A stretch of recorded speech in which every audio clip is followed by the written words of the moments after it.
Vous écoutez présentement dans vos douces petites oreilles. J'ai du temps pour discuter. Merci d'être là. Ouais, c'est Jet Stop qui discute. Ouais, c'est Jet Stop qui discute. Ouais, c'est Jet Stop qui discute. Ouais, c'est Jet Stop qui discute. Ah ouais! Jean-François! Allô? Comment ça va? Ça va bien, toi? Ça va bien. Merci d'être là. C'est vraiment gentil. La Rive-Sud, c'est la vie. On croirait pas ça venant de toi. Ben pourtant, je viens de la Rive-Sud. J'ai grandi à Boucherville. C'est-tu vrai? Ouais. Fait que là, quand j'ai décidé d'acheter l'année passée, j'ai juste regardé pour la Rive-Sud. Je voulais revenir au SUS. Allez! À Boucherville, t'es allé où au secondaire? À Demortagne. Of course! J'aurais Ouais. pu te deviner. On doit être 3 millions qui est allé là. C'était un gros établissement. T'as-tu aimé ça? Ouais, j'ai des bons souvenirs. C'était un peu flou parce que j'étais poteux en secondaire 5. Secondaire 1 à 4, là, c'est des bons souvenirs. Ouais. Ah, puis est-ce que c'est au cégep que t'es allé à Montréal? Non, toujours la Rive-Sud. La Rive-Sud, Édouard? Ouais, à Édouard. Ah, voyons, c'était inquiétant. Coudon. Ben là, je veux dire, si t'habites à Boucherville, à moins que t'aies fait le move à Champlain, puis là, c'est comme bon, je voulais apprendre anglais. Là, mais... Non, j'ai-tu l'air d'avoir étudié à Champlain? Quand même, là, non. Tout va bien. C'est pas de jugement, là. Mais je me trouve sympathique quand même. T'as Voilà. étudié en quoi au cégep? J'ai étudié en sciences humaines / comédie musicale. Tout ça pour dire que j'ai fait mes sciences humaines en 3 ans. Parce que je faisais des comédies musicales. J'ai fait exprès de prendre une année de plus. Fait que tu faisais déjà de la musique, de la chanson, puis ah ouais donc. Ouais, ben artistique. C'est bien cool. C'est nice en crise, la comédie musicale. Ouais, puis on dirait qu'une fois que t'en fais, là, la vie est une comédie musicale aussi. Hein. Tu t'imagines toujours des scènes. Ouais. Là, des fois, il se met à mouiller, je rentre dans l'auto, puis là, j'imagine du monde qui sort de nulle part. Ah ouais, dans le char! Ouais. La drogue en secondaire 5, on en a parlé. Oui. Voilà. Et qu'est-ce qui t'a amené à vouloir faire de la comédie musicale? En fait, j'ai un background, ça a toujours été, mettons, des choses bien cartésiennes, droite, admin, et un sideline artistique. Quand j'étais, je crois que j'avais 5-6 ans, je chantais à l'église. Ouais, puis la face qui vient de me faire... Ouais, après ça, j'ai fait de l'impro. Fait qu'il y a toujours un côté, là, puis le moment donné, j'ai comme computé, coudonc, ça plaît d'affaires le fun ensemble dans cette partie-là. Puis est-ce que ta famille était artistique? Pas vraiment. En fait, j'ai un oncle là, qui a été comédien, qui ne l'est plus maintenant. Le reste, non. La plupart, c'est des jobs de bureau, travail avec des enfants aussi. C'est ça. Fait qu'il y a-tu... Bébite.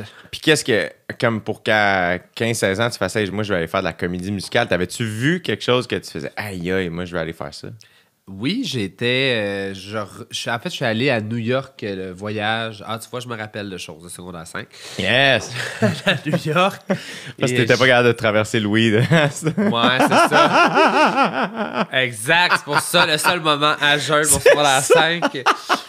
Ouais, j'ai vu des comédies musicales là-bas. Lesquelles? Ça a fait Aïda, Rent et Cats, je crois. J'ai fait un Nice. petit marathon, puis ça m'a donné envie d'en faire. Et j'ai fait des auditions, je les ai eues. Fait que c'est à partir de là. J'ai même fait Mufasa dans Le Roi Lion. Arrête! Simba. Voilà. Où ça, t'as fait ça? Toujours à Longueuil. Yes. Ouais, et dans mon petit avec la troupe Caseda. Là, ça se peut que le son fasse gauche-droite. Moi, je me balance tout le temps sur Ben une oui, chaise. tu te promènes. Ben, j'ai bu pas mal de café. Ce matin. Là, je suis comme, ouais, vive la vie! Regarde, moi, tant que Charles, il dit que c'est beau, tu vois, il est pas inquiète pas en tout. Ça va bien, Charles, ça va bien. OK. Super.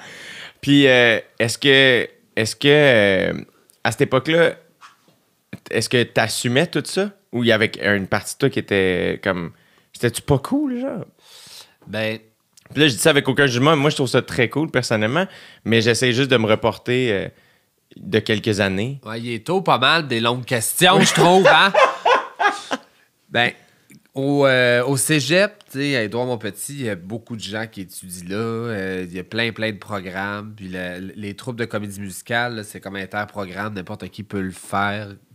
La seule condition, c'est, bon, évidemment, d'avoir un talent quelconque, chant, théâtre, danse, là, et d'être étudiant au cégep. Donc, il n'y avait pas de clic comme dans Glee. Là, non, c'est ça. Eux autres, c'est pas cool, là, ils chantent et ils dansent. Oui, c'est ça. Non, c'était assez open. Ah, c'est cool. Ouais. Ah, c'est très Là, en cool. même temps, j'ai juste 34 ans. Là.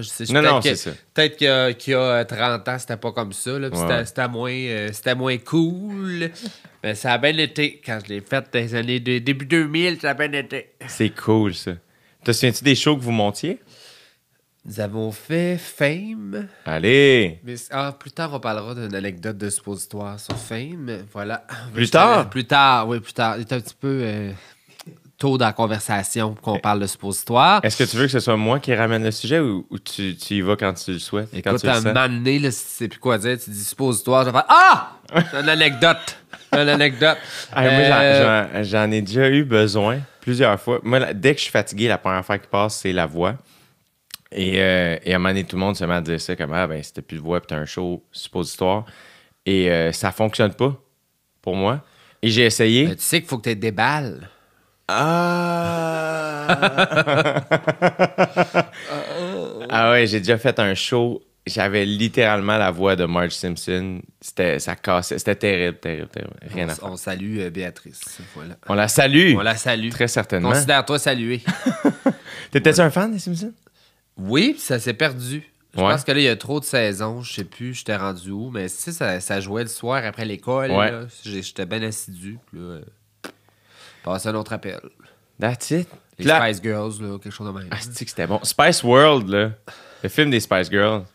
Un bijou. Je l'ai écouté trop souvent. Avec l'autobus qui saute de bout de train, de bout de pont à l'autre. Je sais pas pourquoi aussi l'image qui me revient en tête quand je pense à ce film, c'est l'espèce d'espion qui suivait, qui sort à un moment donné de la toilette avec genre un masque, un tuba, genre.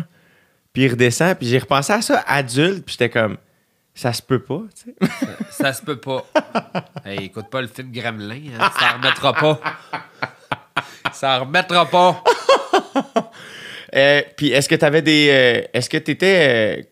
T'étais-tu compétitif, mettons, quand au cégep? Tu voulais-tu les gros rôles? Est-ce que t'aimais plus être le comic relief? La première année, c'était pas grave de pas avoir un gros rôle. Puis après ça, là, c'était dans mes objectifs. La première année, on a fait Fame. Après ça, ça a été Miss Saigon.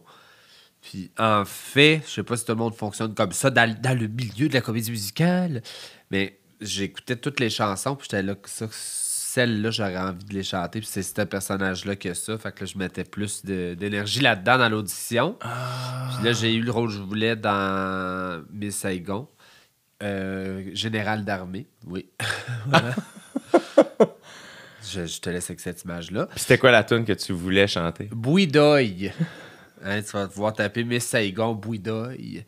Tu vas voir, c'est un bijou. Puis après ça, j'ai fait Le Roi Lion et Mufasa. Voilà. Wow! Ouais, c'était beau. Puis là, en fait, ce qui est drôle, c'était nous autres qui faisaient notre propre maquillage. On Ouais. avait comme un cours là, pour nous donner la façon de faire. Puis après ça, on devait le faire par nous-mêmes.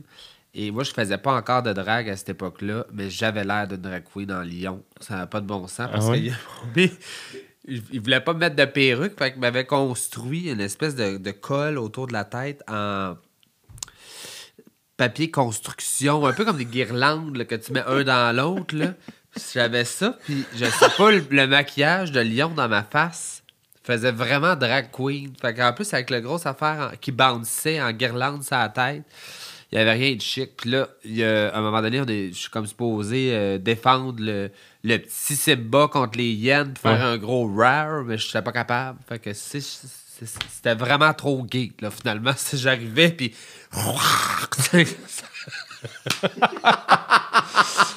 ouais. Je suis toujours pas capable aujourd'hui. Chris, Mufasa, il touche-tu ici? Qu'est-ce que c'est? Vous faites ça, c'est-tu trompé de comédie musicale? Es-tu dans la cage aux folles? Ouais. Et est-ce que à ce moment-là, t'avais-tu le trac? Est-ce que tu voulais être sur scène? Est-ce que t'aimais être devant? J'ai toujours aimé ça, être sur la scène, puis je gère bien mon stress, ça passe 5 minutes avant. C'est 5 minutes avant, je suis comme, OK, là je me conditionne. Puis c'est sûr que comme n'importe quoi, là, on a fait quelques spectacles, là, toi. T'as bien beau te dire, je suis prêt, mais c'est sûr qu'à un moment donné, t'as toujours un petit côté fébrile qui embarque, puis une petite crainte de, bon, ça va-tu y aller, vas-tu livrer? Mais je carbure pas mal à ça, ce stress-là. Fait que j'avais hâte, puis on a fait tellement de shows, là, on avait comme des 9 jours en ligne. Wow! Dans une grosse salle, quand même, la salle Pratt, c'est 900, je pense, 700, me 700, semble. ouais, Le Théâtre de la 700. Ville? Ouais. Ouais. Et mon rive sudien, toi, genre, Ah ouais, donc. je connais tout, il est plugué. Mais vraiment beau théâtre, là. Oui, c'est super beau. J'ai fait mes générales de créatures là. Ouais. Ouais, c'est comme payer je fais même pas de show là en plus, mais c'était proche de chez nous. Ouais. Et c'était comme bon, souvenir.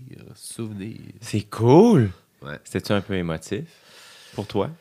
Pas sur scène nécessairement, mais tu sais... Ben, c'est sûr que quand je suis rentré dans la salle, ça fait faire moins 15 ans que j'étais allé. Fait que là, c'était comme, oh, ça n'a pas tant changé. Et j'ai tellement des beaux souvenirs à cette place-là que je trouvais que ça pouvait contribuer à être un facteur clé de succès. Mais complètement. Ouais. C'est une bonne idée. Je trouve ça cool. Je vous le recommande. Mais tu vois, j'ai fait ça moi aussi. Moi, mon premier show à vie de stand-up était à mon gala secondaire 5 à l'Étoile du 10-30. Et ma première dans les grandes salles de mon premier one-man show, c'était presque 10 ans plus tard, jour pour jour, dans la même salle. Full circle, qu'ils disent les Anglais. Full circle.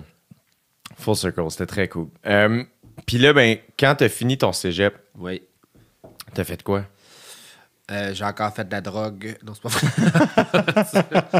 vrai. J'ai fait un bac en communication, relations humaines, qu'à un moment donné, ça s'appelait psychosociologie de la communication. Tu sais, trop de lettres. Là. Il y en a souvent beaucoup. Il y a pas de... Il y a peu de programmes. À part genre commerce ou marketing, puis encore là c'est comme trop flou. Mais là, puis est-ce que tu faisais des shows? Comment le côté artistique, comment tu le gardais? Ben, en fait, là, j'ai commencé à faire des shows parce que quelqu'un dans la comédie musicale faisait des auditions pour le Cabaret Mado. Et là, il faisait des concours, en fait. J'ai été comme dans tout son processus de concours. Après ça, on s'est lié d'amitié avec des dragues là-bas. Puis ça me tentait pas pantoute d'en faire. Pourquoi? Ben, je sais pas, j'associais vraiment tout ça avec, parce que je connaissais pas ce milieu-là, quelque chose qui allait me sortir du droit chemin et de mes objectifs scolaires. Puis je voyais ça comme un lieu de perdition. ça m'intéressait pas. Puis à force d'y aller puis se lier d'amitié avec du monde, j'ai fait un numéro pour la fête d'une animatrice maison. Qui était Dream. OK. Et ben, ça a commencé comme ça. C'est cette fois-là que j'ai eu la piqûre. Et, fait que là, tu voilà l'as fait. aujourd'hui. Là, t'étais Rita de Marde? Oui. Cette fois-là? Oui. Qui était ton premier nom? Ouais. Mais cette fois-là, je m'étais fait maquiller par plusieurs dragues. là. C'est comme Ok. un projet. J'avais pas l'air de Rita de Marde. Oui. Par contre, les 3 années qui ont suivi, oui. J'avais l'air d'un projet. Puis là, ben, cette soirée-là, toi, dans le processus, t'avais-tu préparé quelque chose? Oui, on faisait un medley dans le film Sister Act, Rock and None. Oui. Le 1, ça commence, puis Whoopi, elle est dans un casino et elle fait un medley avec 2 personnes. C'était ce numéro-là. Ah, c'est bon, Rocking None. C'est Rock and None. Ouais, j'ai de la misère à le dire, hein? Il est tôt! Ah, je sais que c'était bon, Rock and None. Yes! J'espérais que personne s'en rende compte et Non. tout le monde s'en est rendu compte. Ah oui, il y a une manif dehors, là. Rock and None! Rock and None!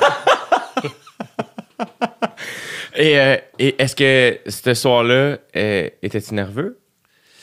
Oui. Oui, puis j'étais nerveux j'avais hâte de voir la face, là. Vas-tu me reconnaître? Parce que ça m'avait jamais vu en drague, et moi non plus, d'ailleurs. Et finalement, rendu sur la scène, elle m'a reconnu en quelques secondes. Puis on dirait que ça a aidé à détendre l'atmosphère. J'aimerais ça revoir ça. Parce que tout ce que je me souviens de façon très claire, c'est que j'avais des plateformes de 10 pouces dans les pieds. Parce que c'était la seule chose que j'avais trouvée. Là, tu sais, maintenant, avec les internets, là, c'est facile d'avoir accès à des talons de n'importe quelle grandeur. Mais avant, il fallait que tu trouves des magasins spécialisés. Ouais. Je fais quand même du 11 ou du 12 wide. C'est genre, quoi les magasins spécialisés? Il y a un magasin, exemple en ce moment, qui s'appelle Chaussée en Gras à Montréal, que c'est vraiment jusqu'à 16. Wow. Sinon, c'était des magasins sur Chabanel, dans l'autre bout du monde. Oui. Fait que c'est ça, ce que je me rappelle, c'est que j'avais ça dans les pieds, puis j'avais vraiment de la difficulté à bouger. Tu sais, quand tu marches là, comme si t'étais un fakir, là, c'était ça. Tu t'en faisais une petite chorégraphie de bras de... Ouais, un projet. Et là, c'était quoi la réaction que tu te souviens de la foule? J'étais tellement concentré sur la réaction à Dream que je me rappelle qu'elle avait capoté, mais c'est aussi la belle époque du cabaret Mado qu'on refusait du monde tellement il y avait full, tu sais, avant les applis, les apps de rencontre, puis tout ça, que les gens sortaient vraiment pour se rencontrer, fait que c'était tout le temps plein. Je sais pas, je me rappelle au cabaret Mado, il y a 15 ans, le plafond coulait tellement qu'il y avait de monde. Oui. C'était deg. Deg est délicieux en même temps. C'est dégueulasse. Plus, ça fumait encore en dedans. Là. Fait que, ça coule. C'est comme ça, des tops qui te coulent dessus. Là. Hors contexte, là, pour les gens de la communauté, des tops qui te coulent dessus, ça, c'est un bijou qui est sorti. Des cigarettes qui te coulent dessus. Ouais. Mais c'est vraiment là que ça a commencé. Puis ça, c'était en février. Et après ça, Dream avait un show, je crois, en mars à Québec. Puis elle a dit, ce serait le fun que tu viennes refaire ce numéro-là. Puis après ça, elle s'est fait offrir les dimanches au Cabaret Mado, que j'ai animé par la suite, tu sais, comme... Mais là, attends, à Québec, comment ça avait été? C'était où?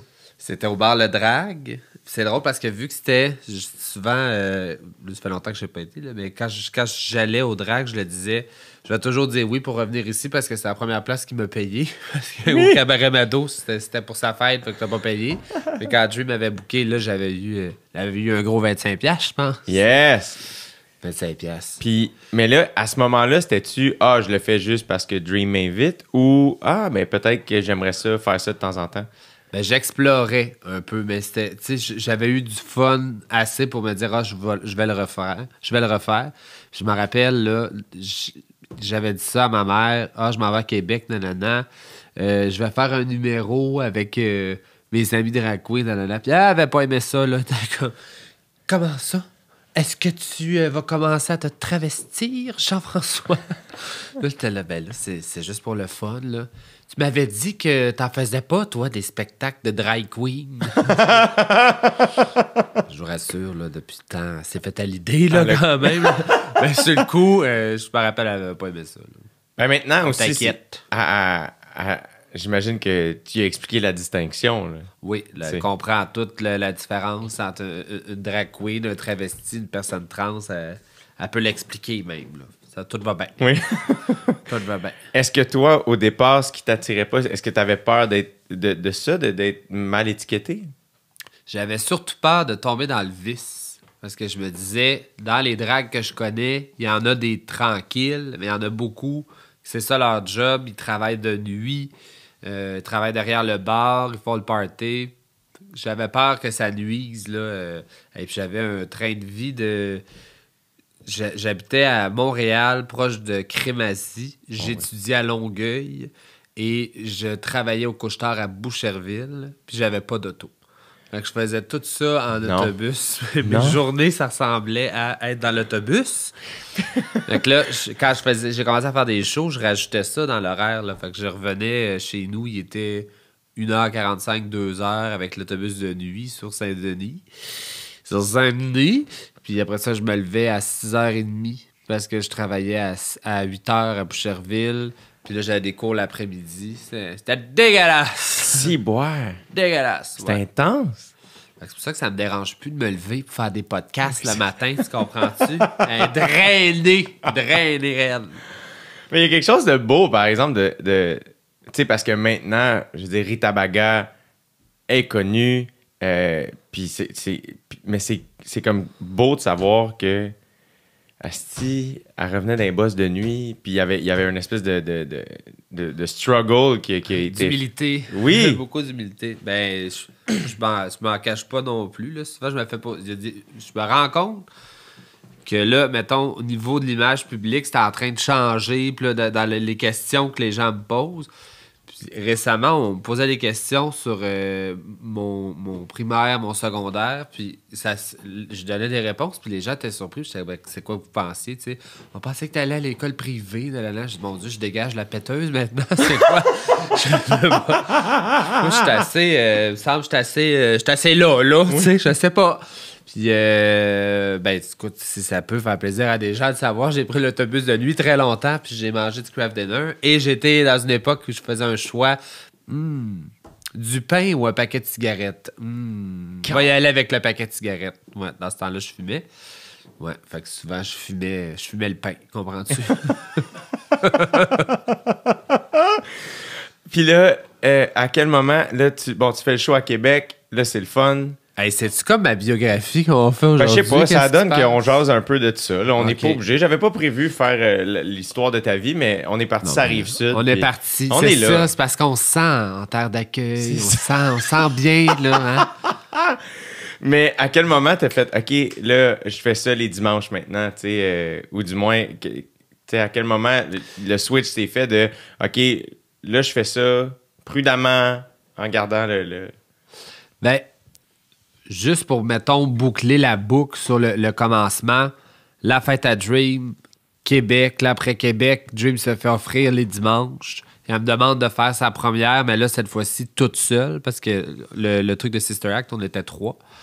Puis là, c'était la première fois. Puis j'ai dit, OK, je vais l'essayer. Fait que pour son premier, j'étais booké avec les 2 autres. On était longtemps ensemble par la suite. C'est qui les 2 autres? C'est Marla Deer et Celinda. Puis on était les 3 très longtemps ensemble. On nous appelait les 3 Stooges. Parce qu'on avait 3 shapes complètement différentes. Et 3 énergies différentes.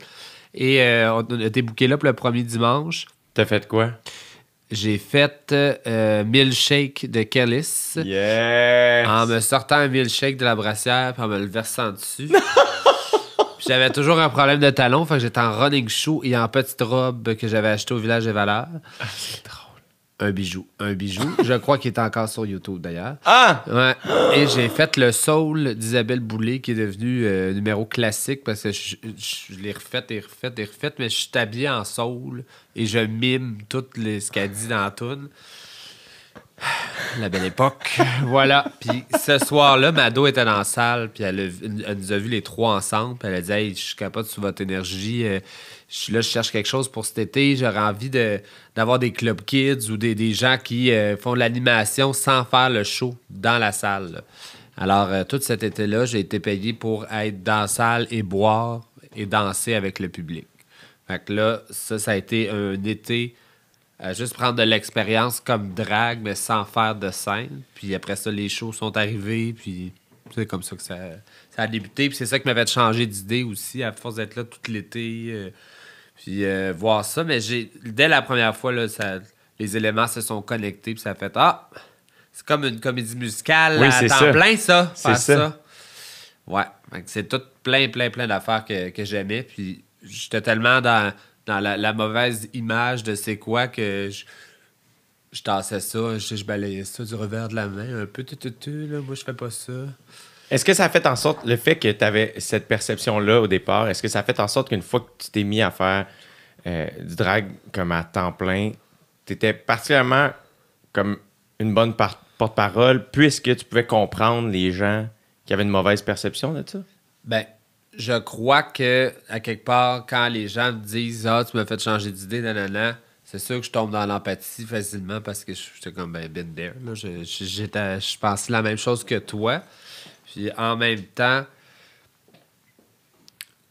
je pense plus que c'est une question de j'ai été chanceux de vivre l'avant-application, mettons, puis d'être vraiment beaucoup dans les gens quand c'était toujours plein, là. Et après ça, de voir l'évolution de l'apparition des drags qu'on voit plus, qu'on appelle les bedroom queens. Là. C'est des drags qui se filment chez elles, mettons, là, puis là, qui mettent ça sur Internet, puis ils ont un gros succès, mais ils n'ont jamais fait de show de leur vie, en vrai. Fait que, tu sais, de voir ça, ou l'évolution de la drague, le changement de rôle et tout ça, je pense que ça l'aide à... Ça l'a aidé à montrer c'est quoi une drague pour les gens qui sont jamais sortis dans un club parce que là, il envoyait ses internets. Mais ça fait en sorte que je vois les différences puis l'évolution. Puis quand les gens ont une aversion ou tout ça, là, je les replace dans le contexte. Mais moi aussi, j'étais le même, mais là, ça a changé. Fait que oui, à quelque part, on se comprend. On se comprend, on s'accepte, on s'aime, on se French. Tout. Je sais que récemment, tu as fait ton dernier spectacle au Cabaret Mado, ta dernière soirée que tu animais depuis combien de temps? 10 ans? J'ai commencé en 2007 au Cabaret, puis je pense à animer en 2011. Ouais, ça faisait 10 ans. Comment ça s'est passé, ta dernière? C'était très émouvant et c'était vraiment une belle façon de boucler la boucle. Ce qui m'a beaucoup touché, c'est que dans la salle, on vendait les billets, mais je sais pas qui les a achetés. Là. Je sais même si je vais voir dans les stats sur le point de vente. Moi, Margot32@gmail.com, je sais pas c'est qui. Là, fait que là, ce qui était le fun, c'est qu'il y avait 2 spectacles et il y a des anciens employés qui sont venus, ma famille qui sont venus, des anciens collègues quand je travaillais chez Fierté Montréal qui sont venus. Fait que je trouvais ça le fun de vivre ça avec eux autres. Puis on finit l'histoire qu'on a commencé ensemble au Cabaret Mado. Ceci étant dit, je vais quand même venir de temps en temps faire des petites perfos, mais je pouvais plus m'engager à être là chaque semaine. Et puis 10 ans t'as donné, là? J'ai donné, j'en ai fait des affaires dans ce bar-là en X années, là, quasiment 15 ans. J'ai beaucoup de souvenirs et en même temps, les bars ont tellement écopé dans les 2 dernières années que le dernier show que j'ai fait au Cabaret Mado, c'était, avant celui-ci, là, c'était en septembre, un House of Baga, la soirée que j'animais, juste avant qu'on fasse l'édition d'octobre, shutdown encore avec la pandémie. Et là, je reviens pour refaire un dernier House of Baga. Fait que je trouvais que ça fermait bien la petite boucle. Là. Il faut dire qu'à un moment donné, il y a eu un switch dans ton nom. Là. C'était plus Rita de Marde, c'est devenu Rita Baga. Ouais, en 2009, je crois. OK, quand même tôt. C'est que après un an, ça doit être 2008 ou 2009, après un an ou 2, Mado me dit là, tu peux plus garder ça, je vais plus avoir marde sur les posters là, si tu fais des shows. Fait que, tu sais, ça a pris l'année ou 2 ans avant que j'aille un show. Puis dans ce temps-là, au niveau des coms, tu sais, il n'y avait pas tant Facebook, tout ça. C'était bien des flyers, tu sais. Ouais. C'était bien à la mode, ça, les flyers. Les autres, on les gardait pour faire des cotes. Hein? Oui. Ouais, fait que c'est ça. Là, ça a été là le changement. Là. C'est la personne qui travaillait à la porte qui t'appelait Rita Baga. Ouais, Madame Simone, elle m'appelait Rita Baga. Je ne sais pas pourquoi elle m'appelait de même. On la remerciera jamais assez. On la remerciera jamais assez. Puis ce qui est drôle, ce que je raconte souvent comme anecdote, en tout cas, moi, ça me fait rire, c'est que dans le système de drague, il y a des familles, là, puis souvent, ils portent ton nom de famille. Fait que là, ça aurait été Sacha de marde, Isis de marde, tout ça. Si j'avais gardé le nom. Mais maintenant, c'est toutes des bagas. OK, il n'y a aucun jeu de mots avec Baga à part Rita. Oui. Sacha Baga, Isis Baga, Vanity Baga, c'est comme... Ça, c'est comme des amis à toi? Dans le système de famille, là, dans le fond, une drague peut devenir mentor pour quelqu'un pour qui elle ressent des affinités ou elle en voit. Elle pense qu'elle pourrait y apporter quelque chose. Fait que c'est comme un petit système de famille. Là, des mères... c'est plus anglo là, comme conception, c'est les house mothers là, qui viennent des ballrooms, mais on a encore d'histoire. Là. J'adore. Les années 70 à New York, les systèmes de famille. Et ça l'a teinté le monde de la drague, évidemment. Puis là, j'ai comme 6 enfants, 3 dragues et 3 danseurs. Puis d'ailleurs, ça fait longtemps là, qu'on n'a pas été les 6 ensemble. Ça fait très longtemps. C'est donc bien cool. Ouais, une mère. Dans Canada's Drag Race, il y a un épisode, celui que je suis en danger d'ailleurs, que on doit être la mère de quelqu'un. Puis on le transforme et tout ça. Moi, ça n'avait pas bien été. Puis tout le monde me disait, hey, toi, on sait tout, t'as 6 enfants. Puis j'étais rendu à la plus vieille qui restait dans les cartes de la fin, tu sais. Bon, c'est bien, là, c'est dans la poche. T'es habitué de maquiller du monde en plus, puis tout. Et les juges m'avaient écorché, ils n'avaient pas du tout aimé ce que j'avais fait, là. Ouais, fin de la parenthèse. Fin de l'anecdote. Ah, mais il y a quand même du chemin quand t'as fait j'imagine que t'en as parlé quand même souvent, mais quand t'as fait hey, je vais y aller à Canada's Drag Race. C'était un drôle de son, ça. On peut-tu l'avoir sur l'eau? sais, ça sent... on l'entendait, le flegme. Ça pourrait devenir en loop, c'est une sonnerie de téléphone. Ouais, ton petit jingle d'intro, là, peut-être. Bonsoir, Colette. Parce que là, est-ce que tu gagnais ta vie avec Rita Baga? Ou t'avais une job? Ouais, mais je l'ai fait à peu près 6 mois de faire que de la drague. Et j'aurais pu le faire très longtemps depuis que j'avais pris cette décision-là. Parce qu'il faut dire aussi que je faisais du bar là, à cette époque-là, en plus de plein de projets. Là. Je couchais tard. Yes. Et j'aurais pu continuer, mais après 6 mois, j'étais comme j'ai pas envie d'avoir ce train de vie-là. De tout, on dirait que quand tu travailles de soir ou de nuit, t'es décalé de tout le monde. Puis moi, même si je dors pas beaucoup, l'énergie était pas nécessairement là. Puis mettons, j'aimais ça aller à l'épicerie en me levant, mais si je me levais à 11h, on dirait que tout a commencé. T'es comme en retard de tout. Et ce qui me rushait, j'avais un arrêt d'autobus juste en face de chez nous, d'autobus scolaire, et souvent, ça arrivait que j'arrivais pour me coucher ou je revenais, puis les enfants, ils attendaient, puis là, je me disais, hey, là, je suis pas bien, là. Je suis pas bien. Déjà que j'avais pas bien les enfants, là, j'étais comme, hey, là, je suis pas bien, là. Ouais. Qu'est-ce qui fait que t'as toujours eu ce réflexe-là de, comme, préserver une espèce d'hygiène de vie? Tu sais, comme tu sembles toujours avoir été prudent par rapport à ça. Est-ce que tu sais pourquoi? Je sais pas. Je sais pas. En fait, je pense que je m'autodiscipline bien. Là, j'ai une rigueur de faut que je fasse ça. Puis j'ai toujours fait plein d'affaires en même temps. Fait que ça a toujours été là. Puis quand j'ai décidé de ne pas être drague à temps plein, même si je pouvais financièrement me le permettre à force de travailler plus, c'était beaucoup à cause de l'horaire. Tu sais. Et on dirait que je n'assumais pas à cette époque-là ça allait être ça ma vie. Tu sais, qu'est-ce que tu fais dans la vie? Parce que je me rappelle, le monde me demandait ce que je faisais. Là, je disais, tu sais, j'avais 3 chapeaux. Là. Fait que c'est ça, je disais, j'étudie à temps plein. Ou je travaille dans une agence de recherche. Ou je suis drag queen. Mais le je suis drag queen arrivait toujours à la fin. Parce que j'étais pas. J'étais pas que j'avais honte de ce que je faisais, mais j'étais plus gêné. Et la drague, c'était pas ce que c'est maintenant non plus. Il fallait beaucoup plus que tu l'expliques que maintenant. Ouais. Et j'ai fait le saut seulement en décembre cette année. C'est fou, hein? J'ai En continué revenant de Canada's Drag Race. l'année d'après, en fait. Une année complète. Ouais, l'année d'après. Parce que là, je me... Tu sais, en fait, quand j'étais de voir à OD, je travaillais encore à Fierté. De jour, imagine. Puis je gagnais bien ma vie, là. Mais j'osais pas. C'était vraiment plus, j'osais pas.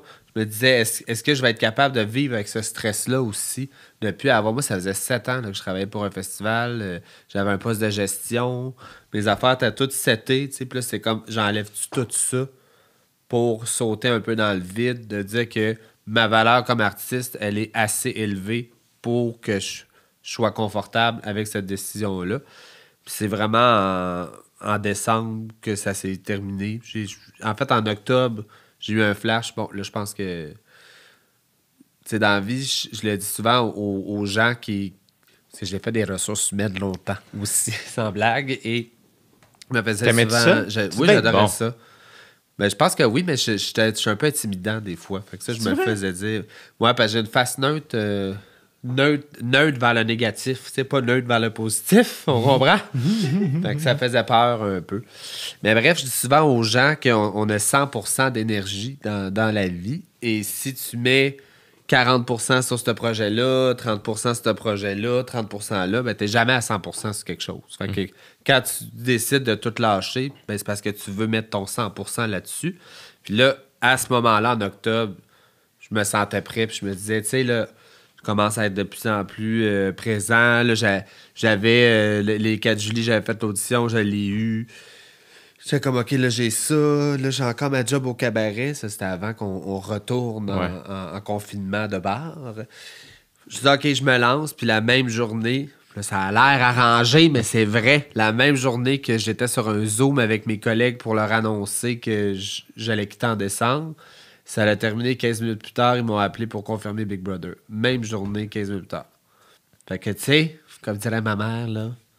Ben, elle dit merci la vie très souvent, mais elle dit, c'est les énergies. T'as envoyé ça dans l'univers. Tu crois-tu à ça? J'y crois quand ça fait mon affaire, c'est ça. Des fois, je suis comme, ça va bien mal aujourd'hui, là, qu'est-ce que j'ai fait? Puis d'autres fois, je me dis, non, ça arrive à cause de ça, faut pas chercher plus loin. Fait que c'est quand ça fait mon affaire, je pense. C'est hot. C'est très hot. Les énergies. Félicitations. Les énergies. C'est malade tout ce qui se passe quand même.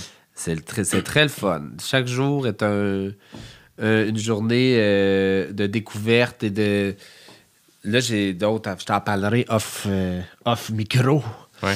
Mais, tu sais, on verbalise avec ma gérante et amie Christine. On nomme des affaires que ce serait le fun qui arrive. Hey, moi, tu sais... Je sais pas la bonne traduction de ça, mais les anglophones disent « manifesting ». Là. Je lance dans l'univers que c'est ça que je veux qu'il arrive. Fait que là, je disais, mettons, moi, j'aimerais ça faire ce show-là. Fait que là, elle sait tout mes rêves et objectifs. Puis, des fois, ça se passe. T'sais. Puis là, dans la dernière année, ça s'est beaucoup passé. C'était comme, mettons, tout le monde en parle. J'en ai parlé tellement souvent. Et moi, j'aimerais ça aller là. Il me semble une drag queen, tout le monde en parle. Mado est venue pour son 20e, mais n'a pas eu après, blablabla. Puis quand on a eu le téléphone, c'était comme... Yes. Ça, on en a parlé, ça l'arrive. Fait que j'ai l'impression qu'on manifeste... bien les choses et puis, mettons, toujours dans la reconnaissance aussi. Les trucs que tu manifestes, là, puis finalement, ils appellent, puis ça y va. Est-ce que ça met un stress ou au contraire, t'es dans la reconnaissance puis le plaisir, puis t'es comme « Yes! Je m'en vais, à tout le monde en parle, tu sais. » Ben c'est sûr que c'est ça, mettons, c'est stressant un peu en direct, pas de public. Là. Moi, je suis carbure au public, là, en plus. Là, t'es de même aussi, on est des bébites à public. Fait que, tu sais, ça te donne un petit... Moi, plus il y a de monde souvent, puis plus Rita est conne. Là. Il y a comme c'est comme proportionnel. Là, j'étais là, je vais être tout seul. Puis je savais c'était une soirée qu'il y avait plein de politiciens. Il y avait Agnès Grouda aussi qui était là. C'était très sérieux là, autour de la table. J'étais comme, moi, je m'en vais là. Habillé en madame. Pour venir dire à du monde, au public de Radio-Canada, c'est correct, vous pouvez être qui vous voulez. Oui. Fait que c'est sûr que c'est stressant, mais la plupart du temps, quand c'est des affaires de bucket list où on veut vraiment que ça se passe, je suis plus dans l'excitation que le stress. Je suis comme, hey, on va faire ça. T'sais. C'est comme là, quand j'ai eu l'appel pour faire ton podcast, j'étais là, bon, c'est le plus beau jour de ma vie. Arrête. Et là, je m'en venais sur l'autoroute, là. Il y avait plein de monde qui disait, c'est là, vas-y. Ah, c'était beau.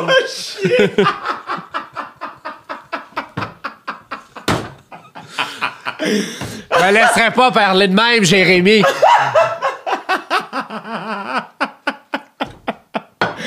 Ah, Chris, c'est drôle, esti. Là, je te voyais en plus, il me regardait, là, il était pendu à mes lèvres. Qu'est-ce qu'il va dire? Là, d'un coup, là, juste le regard vide et éteint. Oh, tabarnak. Ah, c'est drôle. Qu'est-ce que... Je veux qu'on retourne un peu à Canada's Drag Race quand même parce que... moi, ça me tente pas d'y retourner nécessairement. Non, c'est correct. Mais j'imagine qu'évidemment, on a dû t'en parler beaucoup, mais finalement, parce que t'as quand même scoré fort, c'est quand même ça qui a fait que tout a parti, ça se peut-tu? Ouais, tu sais, la fameuse expression « tout est dans tout ». Là, mon micro fait ça, c'est-tu juste dans mes oreilles? Il fait quoi? J'ai comme des... Ah oui, ça doit être avec le fil. Je joue avec le fil. Excusez. Peut-être de l'interférence avec mon stérilet. OK. On t'en tiendra jamais rigueur. Allô? OK, ça fonctionne. T'es même pas obligé d'y mettre, si tu veux. Mais j'aime ça, là. Ouais. J'aime ça entendre. C'est comme un SMR. Oui. C'est le fun. Fait que c'est qu'on disait... Ah oui, tout est dans tout. Tu sais, Big Brother, dans le fond, Big Brother Célébrité, on s'entend que le célébrité, c'est dans le domaine de la personne. C'était ça le concept. T'sais. Fait que là, on a pris une drag queen que ça fonctionnait bien dans son domaine, un humoriste qui roulait bien, une championne de boxe. C'était ça, dans le fond, le concept pour avoir le plus grand range possible, que ce soit le plus varié possible. Mais ça, l'invitation vient du fait que je me suis rendu en finale de Canada's Drag Race. Puis j'en suis très conscient. J'étais allé à OD pour ça aussi. C'est comme ça que tu m'as annoncé. Yeah. Fait que c'est ça, c'est dans le tout et dans tout. sa part de Canada's Drag Race, mais je me suis rendu à travers le processus d'audition par tout ce que j'avais fait avant ici. Et ils m'ont comme étiqueté Reine de Montréal quand je suis rentré là. Fait que c'était un peu ça, la trame narrative de qui j'étais en arrivant là. Fait que là, le tout est dans tout. On se rappelle d'une journée où est-ce que je partais en autobus de nuit à Saint-Denis. Là, après ça, des années à travailler au Cabaret Mado, commencer à être animatrice, faire des shows dans plein de pays. Après ça, Île de jour, Île de nuit. T'as fait des shows dans plein de pays? Ouais, j'ai eu cette chance-là avec le Festival Fierté Montréal. On faisait de la promo pour, mettons, dans d'autres fiertés. On avait des kiosques et tout ça. Puis en même temps, moi, j'y allais parce que j'étais directeur de la programmation. Fait que j'étais comme la personne qui pouvait bien parler de ce qu'on avait comme programmation. Mais je me faisais booker par les organismes là-bas pour faire des gigs en même temps que j'étais là. Fait que ça, T'as joué où, là? Le plus étrange, ou disons le plus inhabituel, le plus surprenant serait en Inde. Là. Ça, c'est, non! Ouais, à Mumbai. Non! J'étais juste après Sir Ian McKellen qui venait faire un speech, tu sais. Wow. Moi, je capote sur X-Men, tu comprends pas, là. Et là, je le savais pas, puis je le sais là-bas. Genre, on a réussi à avoir Ian McKellen comme parrain d'honneur, nanana. Il va venir faire un speech juste avant ta toune. Pardon. J'étais dans les coulisses, j'étais là. Quoi? Mais quel âge a-t-il, lui, d'ailleurs? Hein? Je pose la question parce que ça, c'était en 2012, je pense que c'est arrivé. Non, 2014. Mais il avait l'air d'avoir 150 ans. Ah oui? Sérieusement. Ouais. Et tout là, c'est ce que physiquement, j'étais comme, il a du vécu. Fait que c'est ça, dans le fond, tout est dans tout, comprends-tu? Mais là, t'as fait des shows, puis comment ça réagissait en Inde, maintenant? C'était pendant un festival queer un festival de cinéma queer, en fait. Puis c'est comme le plus gros festival queer sud-asiatique. Ça se passe dans un cinéma, mais qui est quand même comme gardé avec des agents de sécurité, tout ça, parce que la diversité sexuelle et de genre en Inde, c'est pas jojo. Et là, ça me stressait beaucoup. Ouais, hein? Puis finalement, l'organisation a oublié de me prévoir un espace pour me changer. Fait que, alors, j'étais dans un hôtel juste à côté, puis il fallait que je traverse. Non. Ouais, à cette époque-là, je pesais quasiment 300 livres. Puis il avait choisi mon costume. Et pour ne pas que ça soit offensant, j'avais comme une espèce de grand chasuble rouge flash et un méga cheveu. Là, si ça t'intéresse, Île de jour, Île de nuit, docu-réalité qu'on a fait à RTV, il est sur tout.tv extra en ce moment. Ils sont venus en Inde cette fois-là, fait qu'on me voit traverser dans la ville comme ça. L'image, là, c'est vraiment quelque chose. Là, dans toute la discrétion, là, je te passe dans du monde. Je passe il y a des gens qui quittent sur le coin de la rue. Il y a trop de monde par mètre carré. Tu me vois juste passer là-dedans. Puis j'ai un peu à la chienne parce que je sais pas c'est quoi le niveau de confort dans ma discrète présence. Wow! Ouais, fait que ça, c'est une belle expérience parce que c'est drôle, je l'ai revu, ça fait pas longtemps, cet extrait-là, puis j'étais comme, je me rappelle que j'étais stressé. Puis il y avait un record de chaleur, on est allé au début du mois de mai, on n'allait jamais en Inde au mois de mai. C'est tout le monde qui tripe sur l'Inde le sait. Mais disons autres, le festival il était au mois de mai, fait qu'on n'avait pas le choix. On arrive là, il y a un record de chaleur qui date de 30 ans, il faisait 52. Ah, tabarnak! Je pensais même pas que ça se pouvait physiquement. Tu vois, genre, j'avais déjà entendu plus jeune 40, tu sais, mettons, fait 40, 52. Tu sais, quand tu sors d'un building qui a l'air climatisé, tu veux juste sortir puis respirer, ça te fait mal. Ouais. Puis tout ton linge d'un coup fait puis ça te colle dessus. Ah, si, boire! Hey, maintenant, on avait une journée anecdote. On avait une journée où est-ce qu'on voulait visiter le Red Fort, ça s'appelle, donc le phare rouge, très grand, tout en pierre et c'est rouge. Là, il n'y avait pas un chat, tu comprends que vous avez trop chaud dehors. Il n'y avait pas un touriste qui était là. Puis j'étais avec 2 collègues et il y en a un des 2 qu'on l'a perdu après 3 minutes. Ça était tellement fait, mais on parlait pas. Là, tu sais. Puis en plus, le rouge, super chaud. On marchait de main. Puis là, un moment donné, mon collègue a juste dit « Je vais vous attendre ici. » Et il s'est couché par terre. On l'a perdu. Puis on est revenu. Ça a pris comme 1h30 faire le tour. Il était exactement à la même place, mais dans une mare de sueur. Là. Fait que 52, c'est pas Jojo. C'est bien intense. Regarde, on a Ian McKellen. Il a quel âge? Il est né en 39. Il a 82 aujourd'hui. 82 ans. Ben, moi, ça fait 7 ans, cette histoire-là. Wow! Fait que là, il y a- 75. il y avait 75. Il apparaissait le double. Wow! Incroyable. T'as rencontré Gandalf. J'ai rencontré Gandalf et Magneto. C'est fantastique. Puis, il t'a vu performer? Ouais, il est très gentil aussi. Mais moi, là, tu comprends pas, je suis pas starstruck dans la vie. Là. J'ai fait tellement de bookings longtemps avec fierté aussi que T'en as souvent, vu. mes collègues étaient super excités. Ciara est là. Tu sais, oui, c'est Ciara, j'étais content, tu sais, mais moi, il faut que je dise, c'est dans 5 minutes, tu montes sur la scène, là, je n'irai pas à la voir. I'm sorry. Tu sais, non, ouais. je suis pas starstruck pendant tout. Mais ça avait été une fois que j'étais là. C'est quand même next level. Ouais. Puis, est-ce que pour toi, mettons, le fait d'être en Rita Baga, en Inde, dans une place où c'est pas encore accepté totalement, est-ce que pour toi, ça incarnait quelque chose de vraiment important aussi? Oui, c'est sûr qu'il y a quelque chose de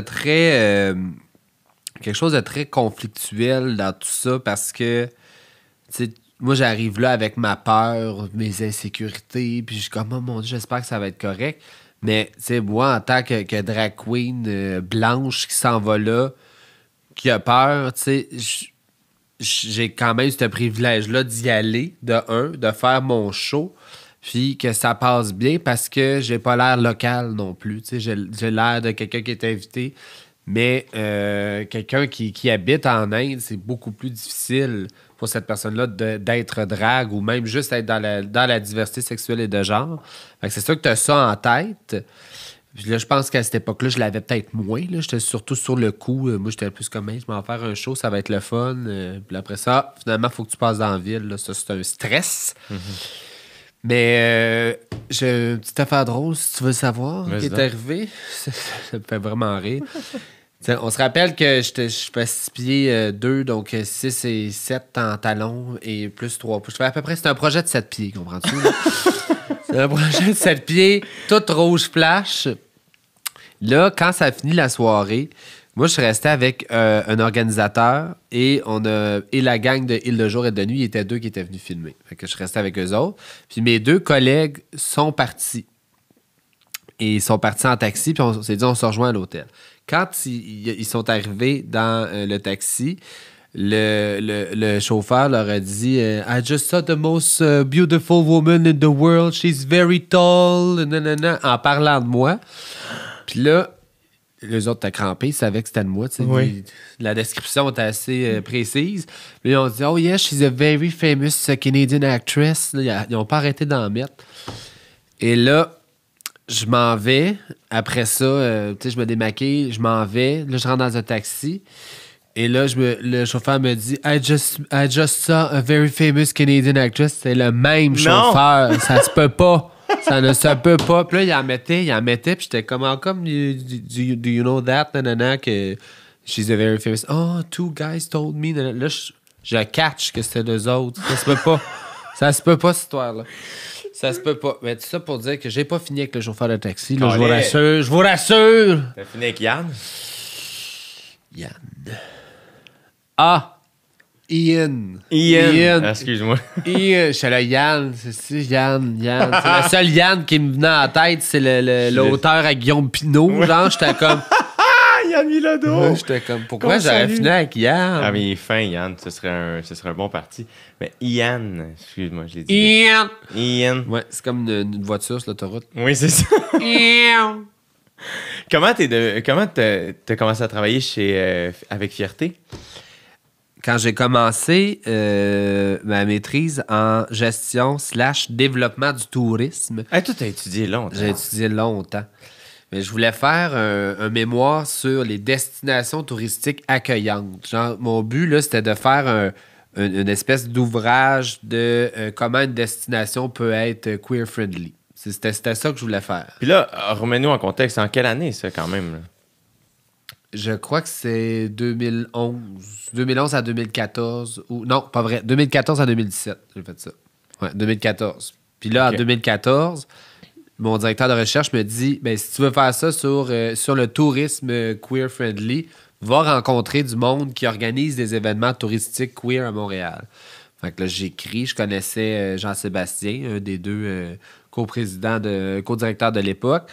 Je disais, je pourrais-tu vous rencontrer pour poser des questions, pour un travail d'école? Oui, pas de problème. Là, j'arrive là et ça a été un match. C'était supposé durer 30 minutes, cette entrevue-là. Finalement, je suis resté 2 heures, on a jasé. Puis en sortant de là, ils m'ont envoyé un message. Tu cherches une job parce qu'on cherche un assistant à la direction. Je me suis dit, OK, ben oui, mais je peux faire ça à temps partiel. Fait que j'ai commencé à temps partiel. C'est quand même solide, là, tu sais, une petite rencontre de même qui finit en offre de job, là. Vraiment que c'était pas du tout ça, là. Disons qu'on niaisait, on faisait des jokes de pète, là. C'était pas une entrevue, là. Puis là, peu de temps après, tu sais, j'ai un background aussi, ressources humaines puis gestion. Ben là, je trouvais qu'il y avait des grosses lacunes. Fait que là, j'ai commencé à suggérer, on pourrait faire ça, nan. Fait que là, ils m'ont donné un poste de coordo à RH. Et c'était eux autres qui faisaient la programmation aussi. Puis là, je trouvais qu'il y avait aussi des lacunes. Puis là, je peux vous aider, quelque chose. Fait que là, ils m'ont donné un poste qui était rendu coordo, programmation et RH. Là, j'ai fini ma scolarité de maîtrise. J'ai pris 2 sessions pour faire mon mémoire, que je n'ai pas terminé d'ailleurs. Et pendant mes 2 sessions, là, on a eu la Fierté Canada, ça s'appelle, en 2017. Donc, on accueillait pour la première fois une fierté qui allait être comme pour l'ensemble du Canada. C'était Fierté Canada, Montréal 2017. Fait que là, on a eu beaucoup de subventions pour l'embauche, tout ça. Et là, j'ai eu un poste à temps plein. Puis, j'ai été longtemps directeur programmation et RH jusqu'à, mettons, 2 ans avant que je quitte parce que là, c'était rendu trop gros, là. Pendant le festival, il y avait entre 175 et 225 événements. J'avais 2 scènes à gérer et 316 employés. Puis tu sais, dans le communautaire, là, t'es pas 40 000 là, sur le payroll. Là. Non. Puis j'avais une assistante, genre, qui faisait 16 heures par semaine et le reste, je finissais le festival, puis c'était 10 jours, là. Je finissais, là, j'étais cerné, puis je sentais le cube de fromage de festival, là. C'était ça. C'était ça mon régime pendant 10 jours. Je mangeais des petits cubes de fromage, j'avais pas le temps, cerné bien raide. Mais, des souvenirs inoubliables. Wow! Tu connais toute ma vie maintenant. Mais pour vrai, c'est quand même quelque chose, là. C'est là qu'on s'est vu aussi, d'ailleurs, la première fois. C'est là qu'on s'est rencontrés la première fois. La première fois au show d'Ariane Moffat. Sous la pluie. Ouais. C'était très, très cool. C'était vraiment une belle soirée. Est-ce que... parce que là, mettons, t'arrives pour poser des questions. Puis là, finalement, ils t'offrent une job. Parce qu'ils sentent probablement ta vibe, tes connaissances, ton intérêt. Mais après ça, tout de suite, t'as quand même un côté très gestionnaire, ou du moins, tu me sembles être un leader très positif, comme naturellement. Tu t'imposes pas, mais t'es comme, hey, je pourrais vous aider là-dedans. Puis les gens semblent ouverts à t'offrir ça. Tu sais, comme... Tu fais tout, tu sais, même avec... Non, mais avec Rita, tu t'occupes de tout. Tu sais, t'es pas toute seule maintenant. Mais j'ai été toute seule. Mais t'as été toute seule très longtemps. Ouais. Est-ce que tu te considères aussi un peu entrepreneur? Ben là, je le suis officiellement, là, sur papier, là, du moins. Mais j'ai toujours eu cette fibre-là. D'ailleurs, en 2010, j'ai aussi eu un commerce avec ma sœur de tatouage. C'est vrai? Ouais, on voulait faire, tu sais, c'était bien dans la mode là, dans ce temps-là. LA Inc., Miami Inc., tout ça. On avait loué un local dans le village devant le Pharmaprix qui était où est-ce qu'il y avait le Colisée du livre et le Mike's. Là, maintenant, cet immeuble-là est pété. C'est rendu une tour à condo avec une banque Scotia en dessous. C'était là. C'était 10 000 pieds carrés. C'était le plus grand tattoo shop en Amérique du Nord. On était dans un projet. On va faire un reality show avec ça. Puis, écoute, finalement, ça a pas marché. On a fermé après 1 an et demi. C'était beaucoup trop ambitieux pour nos moyens et nos connaissances de l'époque aussi. Fait que bref, Mais toi, tu tatouais pas, là. Non, moi, je faisais la gestion. La gestion, l'admin.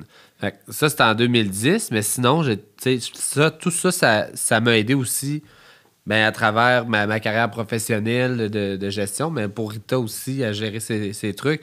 Quand ils m'ont donné des soirées au Cabaret Mado, je faisais aussi le booking.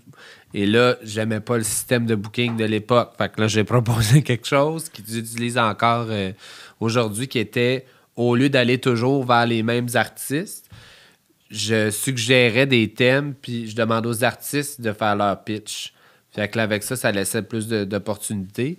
Et là, à un moment donné aussi, il y avait un petit problème au niveau de la gestion des drags qui faisaient les collectes de fonds. Parce qu'on en a eu beaucoup là, au Cabaret Mado, des collectes de fonds. À un moment donné, c'était une dizaine par mois. Ouais, on en a vraiment beaucoup. Puis, il y avait comme un bundle là, que tu pouvais payer, mettons, 600$. Ça venait avec 3 drags, le tech, puis l'affiche, genre. Puis t'avais un show de 1h30, ça te coûtait ça, puis tu ramassais tout ce que tu faisais à la porte. Fait que là, tu vendais ça 10$ à la porte, puis il rentrait 200 personnes. Ben, tu sais, t'avais fait 2-3 000 à la fin de ta soirée. Fait que c'était une formule qui marchait bien. Puis c'est ça, la gestion était encore là, mais encore aujourd'hui, là, je suis chanceux, là, je suis bien entouré, il y a du monde qui m'aide, tout ça, mais j'ai un petit côté germaine, j'aime ça savoir tout. Ce qui est correct, je pense. C'est correct, mais je sais que c'est gossant. Parce que, mettons, là, je travaille avec Consortium pour monter ma tournée, je veux tout savoir. Tout. Mais je veux pas avoir une surprise, on dirait. Là, OK, on avait un meeting avec ça. J'étais pas là, ce meeting-là, moi. Pourquoi je Mais je pense que c'est correct. Je pense que c'est correct. T'as pas à t'excuser de vouloir t'impliquer dans ton spectacle. Ouais. Surtout avec toute l'histoire que tu viens de raconter. Là, on est rendu à Créature. T'sais, ton One Drag Show, c'est ça qu'on dit? Ouais. À un moment donné, c'est comme... Ben là... Chris, c'était un peu ça le but, là. Tu vas pas laisser ça au hasard. Puis c'est pas de pas avoir confiance en ton équipe, mais c'est de faire... Je pense aussi que t'as tout ce qu'il faut pour accompagner les prises de décision, tu sais. Par contre, j'ai pas, mettons, des connaissances de haut niveau en technique, mais je veux quand même savoir c'est quoi le nom de la machine. Mais c'est correct, ça! C'est plus ce genre d'affaire-là qu'il faut que tu délègues, puis quand t'as pas de connaissances, ben t'as d'autres gens qui en ont, mais... Je sais que c'est un travail là, quand même parce que aussi, je suis habitué avec le festival, on a parlé tantôt, mais le communautaire, c'est pas un milieu qui roule sur l'art. Fait que tu te ramasses souvent à faire 14 000 jobs. Ouais. Quand je montais une soirée, ben, j'avais fait le booking, mettons un spectacle là, sur la scène à Fierté-Montréal, j'avais fait le booking de l'artiste. Fait que c'est moi qui avais négocié avec son agent. J'ai fait son horaire de transport, j'ai booké son vol, j'ai booké son avion. Souvent, j'allais les chercher à l'aéroport en plus. J'étais là pendant leur test de son. C'est moi qui avais fait l'horaire de test de son. C'est moi qui avais engagé la personne qui faisait le test de son. J'étais là au meeting du choix de la scène avec la directrice de la logistique. Toutes les étapes, j'étais là. Fait que là, c'est rendu une déformation professionnelle aussi qu'il faut que j'apprenne à déléguer parce que, mettons, là, je paye du monde pour faire des affaires. Fait que là, ils me disent après... Ouais, mais tu sais, c'est comme notre bout de chemin à faire. Ouais, je suis comme, ouais, mais c'est parce que je veux vraiment savoir. Ouais, mais tu vraiment besoin de savoir c'est quoi le nom de la machine à boucan? Oui! Je veux le savoir, c'est quoi? Elle s'appelle Suzanne, bon. Chauvet, si vous me posez la question. C'est un Geyser 5-6. Merci. C'est qui les artistes que... T'es heureux d'avoir réussi à booker ou t'es fier ou t'es comme mais ça c'était un petit accomplissement peut-être à fierté? Ben, tu sais, en termes de renommée, mettons, c'est sûr que Sierra c'était un gros coup. Elle venait de sortir Level Up, là. Fait que elle venait juste de... C'est cool, hein, Chris. Faites-vous un peu de post-prod, ce show-là, tu peux la mettre en arrière. Level Up. On aimerait ça, mais c'est les droits musicaux. OK, ben gars, je l'ai fait, là. Bravo. C'est pareil en plus. Fait que, tu sais. Charles aimait ça. Ouais. Sinon, là, on parle juste dans l'international, mais il y a Callum Scott, celui qui a fait la reprise de Dancing on My Own. Oui. C'était dans le climax aussi. Wow. Beaucoup de gens reliés aux communautés. Là, mettons Todrick Hall, les Scissor Sisters. Ouais. C'est comme du monde qui rayonne beaucoup dans les communautés. Mais au Québec, je pense qu'à part Céline, mettons, il n'y a pas personne qui nous a dit non À la Fierté, on était très chanceux. Les artistes québécois veulent démontrer leur support et être là. Donc, on a eu... je me rappelle, j'ai commencé, là, puis je voulais donc bien m'arrimer sur la Fierté, puis je comprenais pas. Je le disais à tout le monde. Et là, je suis pas capable de booker Marimé, là. Chani, elle me dit tout le temps que c'est pas possible avec les dates, puis tout. Et là, en 2017, Fierté Canada, ça a marché. Et là, je travaille plus là, je peux bien le dire, mais le prix qu'on a eu pour l'avoir, ça n'a pas de bon sens encore aujourd'hui. Je sais très bien qu'elle a fait ça. C'était comme symbolique le cachet qu'elle a ramassé parce que on s'entend en 2017 en plus. Là, je pense qu'avec 3 tonnes à la radio en même temps, ça va encore super bien ses affaires, mais elle avait un beau pic à ce moment-là aussi. Puis elle a fait le show. J'avais des petits souhaits comme ça, manifesting, des petits souhaits. Je voulais donc bien avoir Ariane Moffat aussi. Ça a été long, puis finalement, ça a marché, puis on s'est rencontrés. Elle a été trooper en crise parce que c'est vrai qu'il pleuvait, c'était une soirée où mais elle a donné un Christy de show, là. Elle est fantastique sur scène, Ariane. Elle est cool en crise. Et je l'aime beaucoup. Je l'aime beaucoup comme personne. Et sur scène aussi... c'est quelque chose. Ouais. On comprend qu'elle a du métier puis elle est groundée. L'aime bien. Oui. L'aime bien. Il y a juste Céline, là, que j'ai toute faite. Pour vrai, j'ai toute faite. Céline, je vous avais peut-être remarqué quand j'ai une idée derrière la tête. Je ne l'ai pas ailleurs, sauf si c'est ça l'idée derrière la tête, comprends-tu? Puis, je suis rendu là, que je connais 3 personnes de chez Production Feeling, tellement j'ai fait de passe-passe pour parler à quelqu'un. Là, un moment donné, j'ai regardé, OK, elle a fait une campagne, mettons, pour telle fondation. J'ai regardé c'est qui à la fondation qui faisait le booking. Je parle à cette personne-là. C'est comment tu as fait le booking. J'ai tellement tout essayé. Une fois, ça a quasiment marché.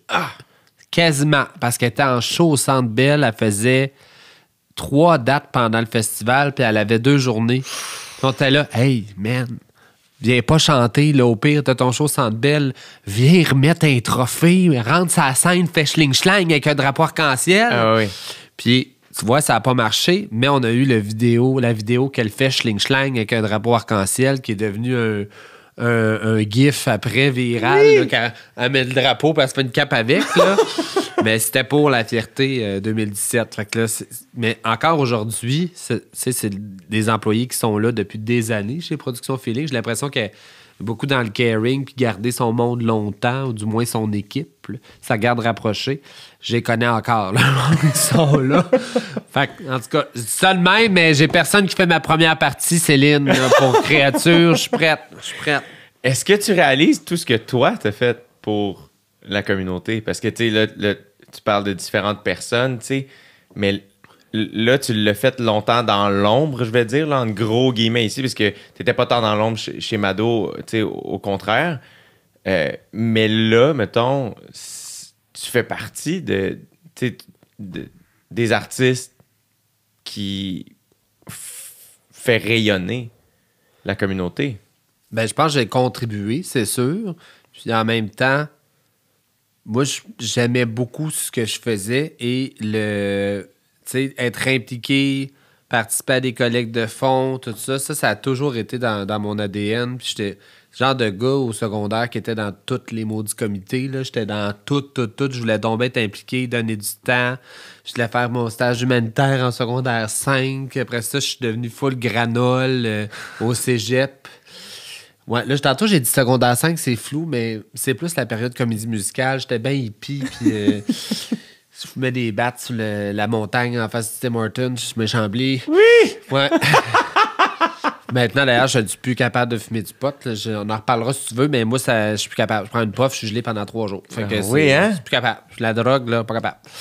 Fait que là, de toute façon, l'alcool, hein, bien plus le fun. C'est plus le fun, l'alcool? C'est plus le fun, l'alcool. Laquelle? Tout. Non.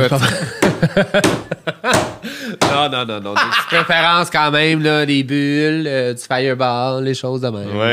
Oui. Voilà.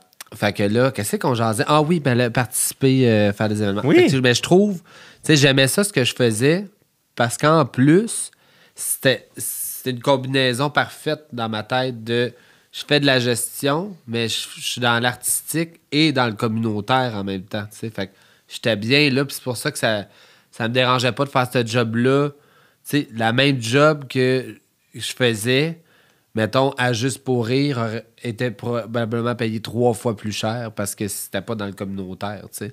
Mais j'aimais ça, fait que ça me dérangeait pas, je comptais pas mes heures puis tout ça parce que j'avais beaucoup de plaisir à faire ça.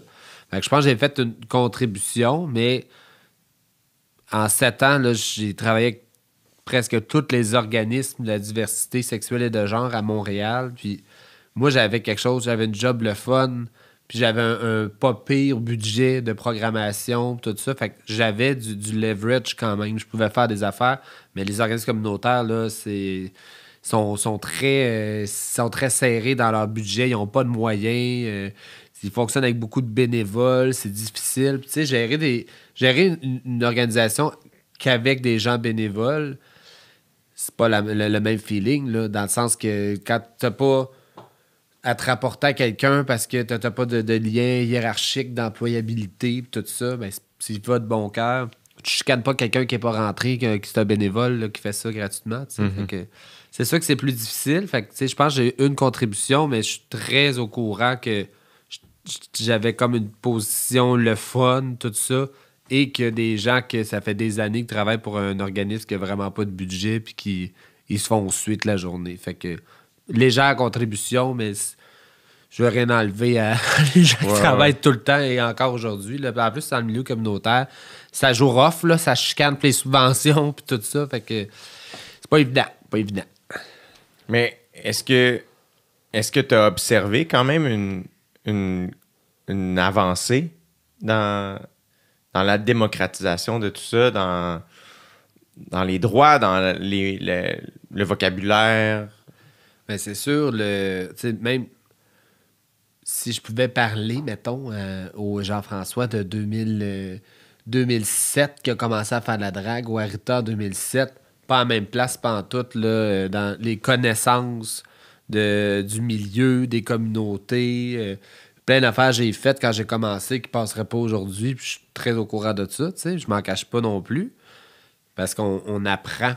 Fait que je comprends pas les... Tu sais, mettons, tout ce qui est aussi le cancel culture, tout ça, c'est situationnel là, dans ma tête. Là. Je sais pas le réflexe, moi, d'annuler quelqu'un, tout ça, parce que j'en ai fait aussi des erreurs, puis je pense que être repentant, avoir du bon vouloir, puis travailler pour s'améliorer comme humain, ça peut compenser pour l'erreur que tu as pu avoir fait avant. Mais, moi, je retrouve mon idée, là. Je reviens. Ça a avancé. Attends, je suis à 132. Okay, je suis là. Ouais, ça a avancé. Ça l'a. On va encore me le faire dire. Cela a avancé, effectivement. Et c'est pas la même chose. C'est ça, quand je disais si je pouvais parler à la personne, je disais fais pas ça, mettons en 2007, ben tout le monde, je pense que comme société, on évolue tout le temps. J'ai l'impression que dans les 5 dernières années, il est tellement arrivé de gros événements que l'évolution a accéléré aussi. Puis oui, il y a une avancée, tu sais, juste pour les dragues. Je faisais des corpos en 2007, j'arrivais là, on me dévisageait. Qu'est-ce que c'est ça, cette affaire-là? Puis là, maintenant, les organisations appellent toutes les dragues à Noël. « Ah, on aimerait ça avoir une drague dans notre party de Noël. » C'était pas de même du tout il y a à peine 10 ans. Mais pour les communautés, il y a eu des avancées juridiques aussi. Là, on parle, surtout pour les personnes trans, il y a beaucoup d'avancées. Il y a encore du chemin à faire, mais il y en a eu dans les 10 dernières années.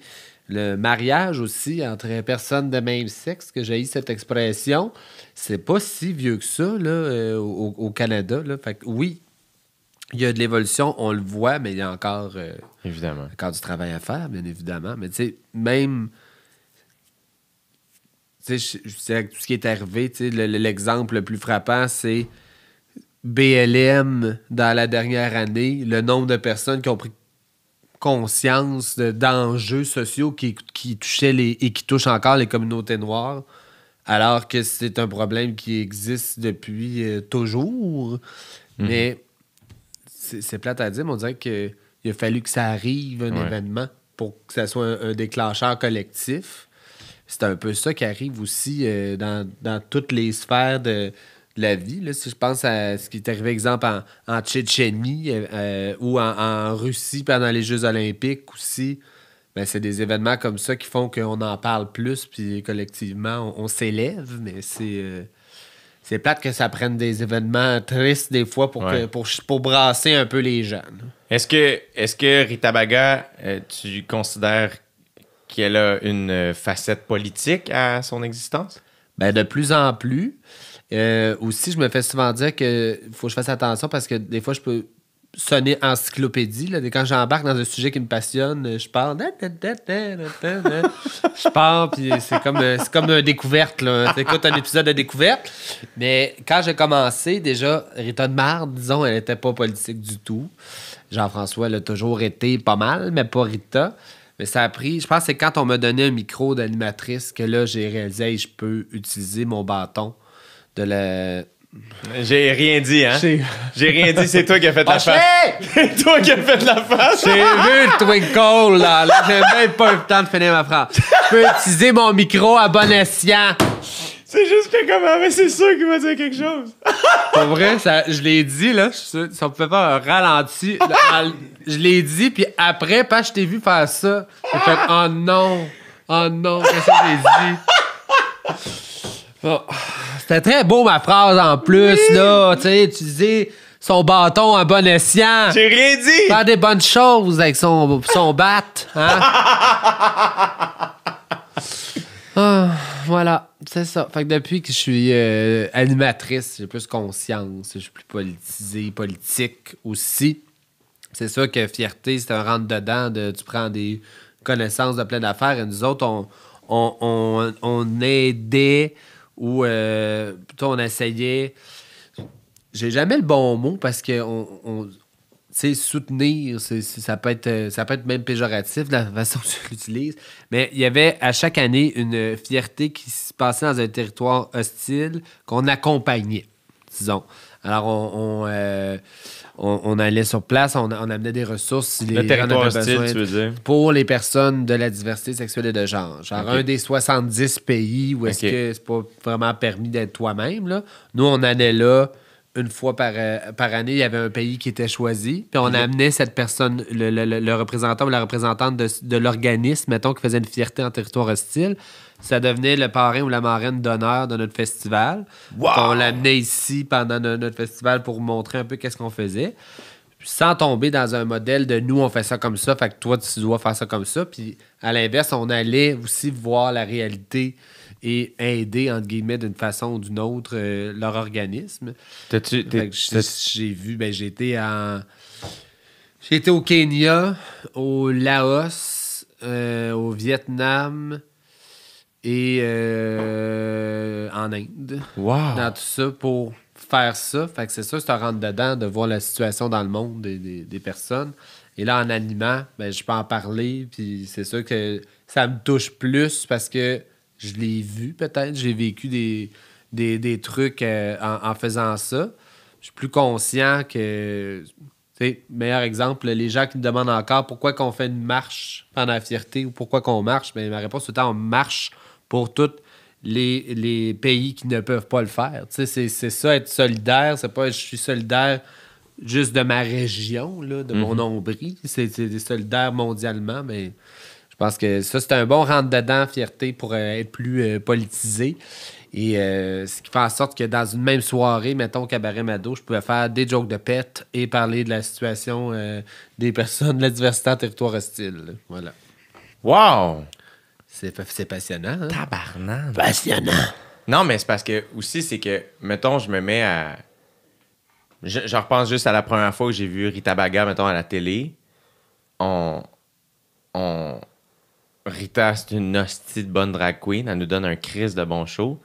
Mais on connaît pas toute l'histoire de Jean-François derrière où ce que tu connais ton affaire pas un peu, là. Tu sais, comme t'as été physiquement... Comme tu t'es mis toi-même en danger pour accompagner ta communauté, c'est quand même quelque chose. Ouais, je pense que c'est pas commun, disons, parce que souvent quand j'en parle...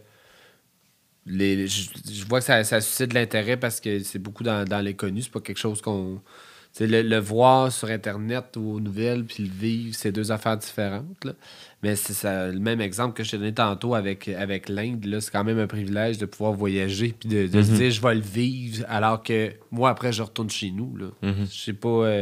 J'ai pas à regarder 2 fois avant de traverser la rue pour être sûr que j'ai pas quelqu'un qui en veut à ma peau juste parce que j'existe.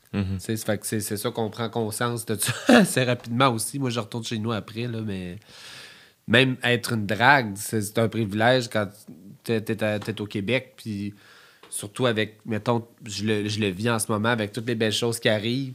Je sais très bien que ça, c'est moi, je le dis. Quand on faisait Canada's Drag Race, j'avais des entrevues, mettons, un petit peu partout dans le monde. Je disais tout le temps, je suis fier d'être au Québec puis d'être au Canada parce que je suis content d'évoluer dans cette société-là où est-ce que je me sens accepté puis plus que toléré, je me sens accepté, tu sais, tandis que je sais que c'est pas le cas ailleurs. Fait que, Wow! voilà. C'est vraiment impressionnant, Jean-François. Hey, merci. En plus, je fais un beau discours nationaliste, ça, c'est pas vrai.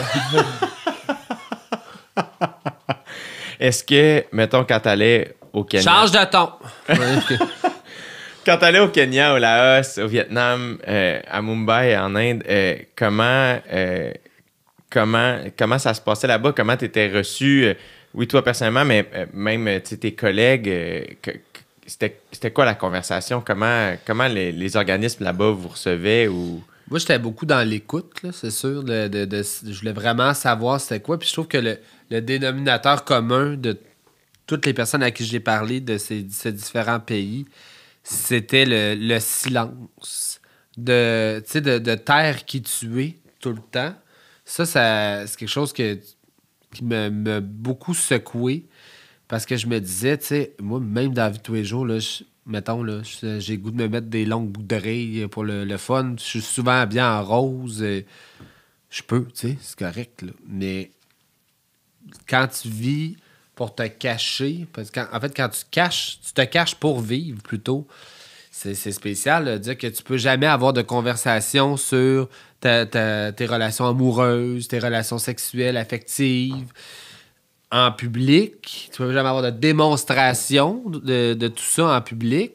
Et tu dois aussi, si tu as des manières, tu dois les cacher. Ou ça, c'est spécial de le vivre et de se dire que jusqu'à pas si longtemps, on était encore là-dedans, ici même. Mais au Kenya, ce qui m'avait frappé, on avait fait une rencontre dans la capitale avec 3-4 organismes différents dans le pays on s'était rencontrés là. Puis en fait, nous, on voulait savoir comment qui gérait ça, de quelle façon ils s'organisaient puis se rencontraient aussi, les différents organismes, les différents intervenants qui travaillaient. Puis on a fait ça, on a loué une salle de conférence qu'on est obligé de mentir sur le pourquoi qu'on louait la salle de conférence. Et on faisait pas arriver le monde en même temps. C'est tout ça, là, tu faisais quand même, mon Dieu, c'est... T'sais, on sait là, qu'on vit dans le confort ici, là, que d'organiser une rencontre clandestine, c'était quelque chose. Puis c'était, encore une fois, le dénominateur commun de tout ça, c'était le silence, se rencontrer en cachette. Puis ça teinte toute ta vie. Là. Puis là, en plus, je suis pas une personne trans, je suis pas une personne racisée. Fait que je m'imagine même pas à quel point ça doit être difficile dans un de ces 70 pays-là là, pour des personnes qui sont trans et ou racisées. Là, c'est pas Jojo. Wow. C'est fucking pas Jojo, esti.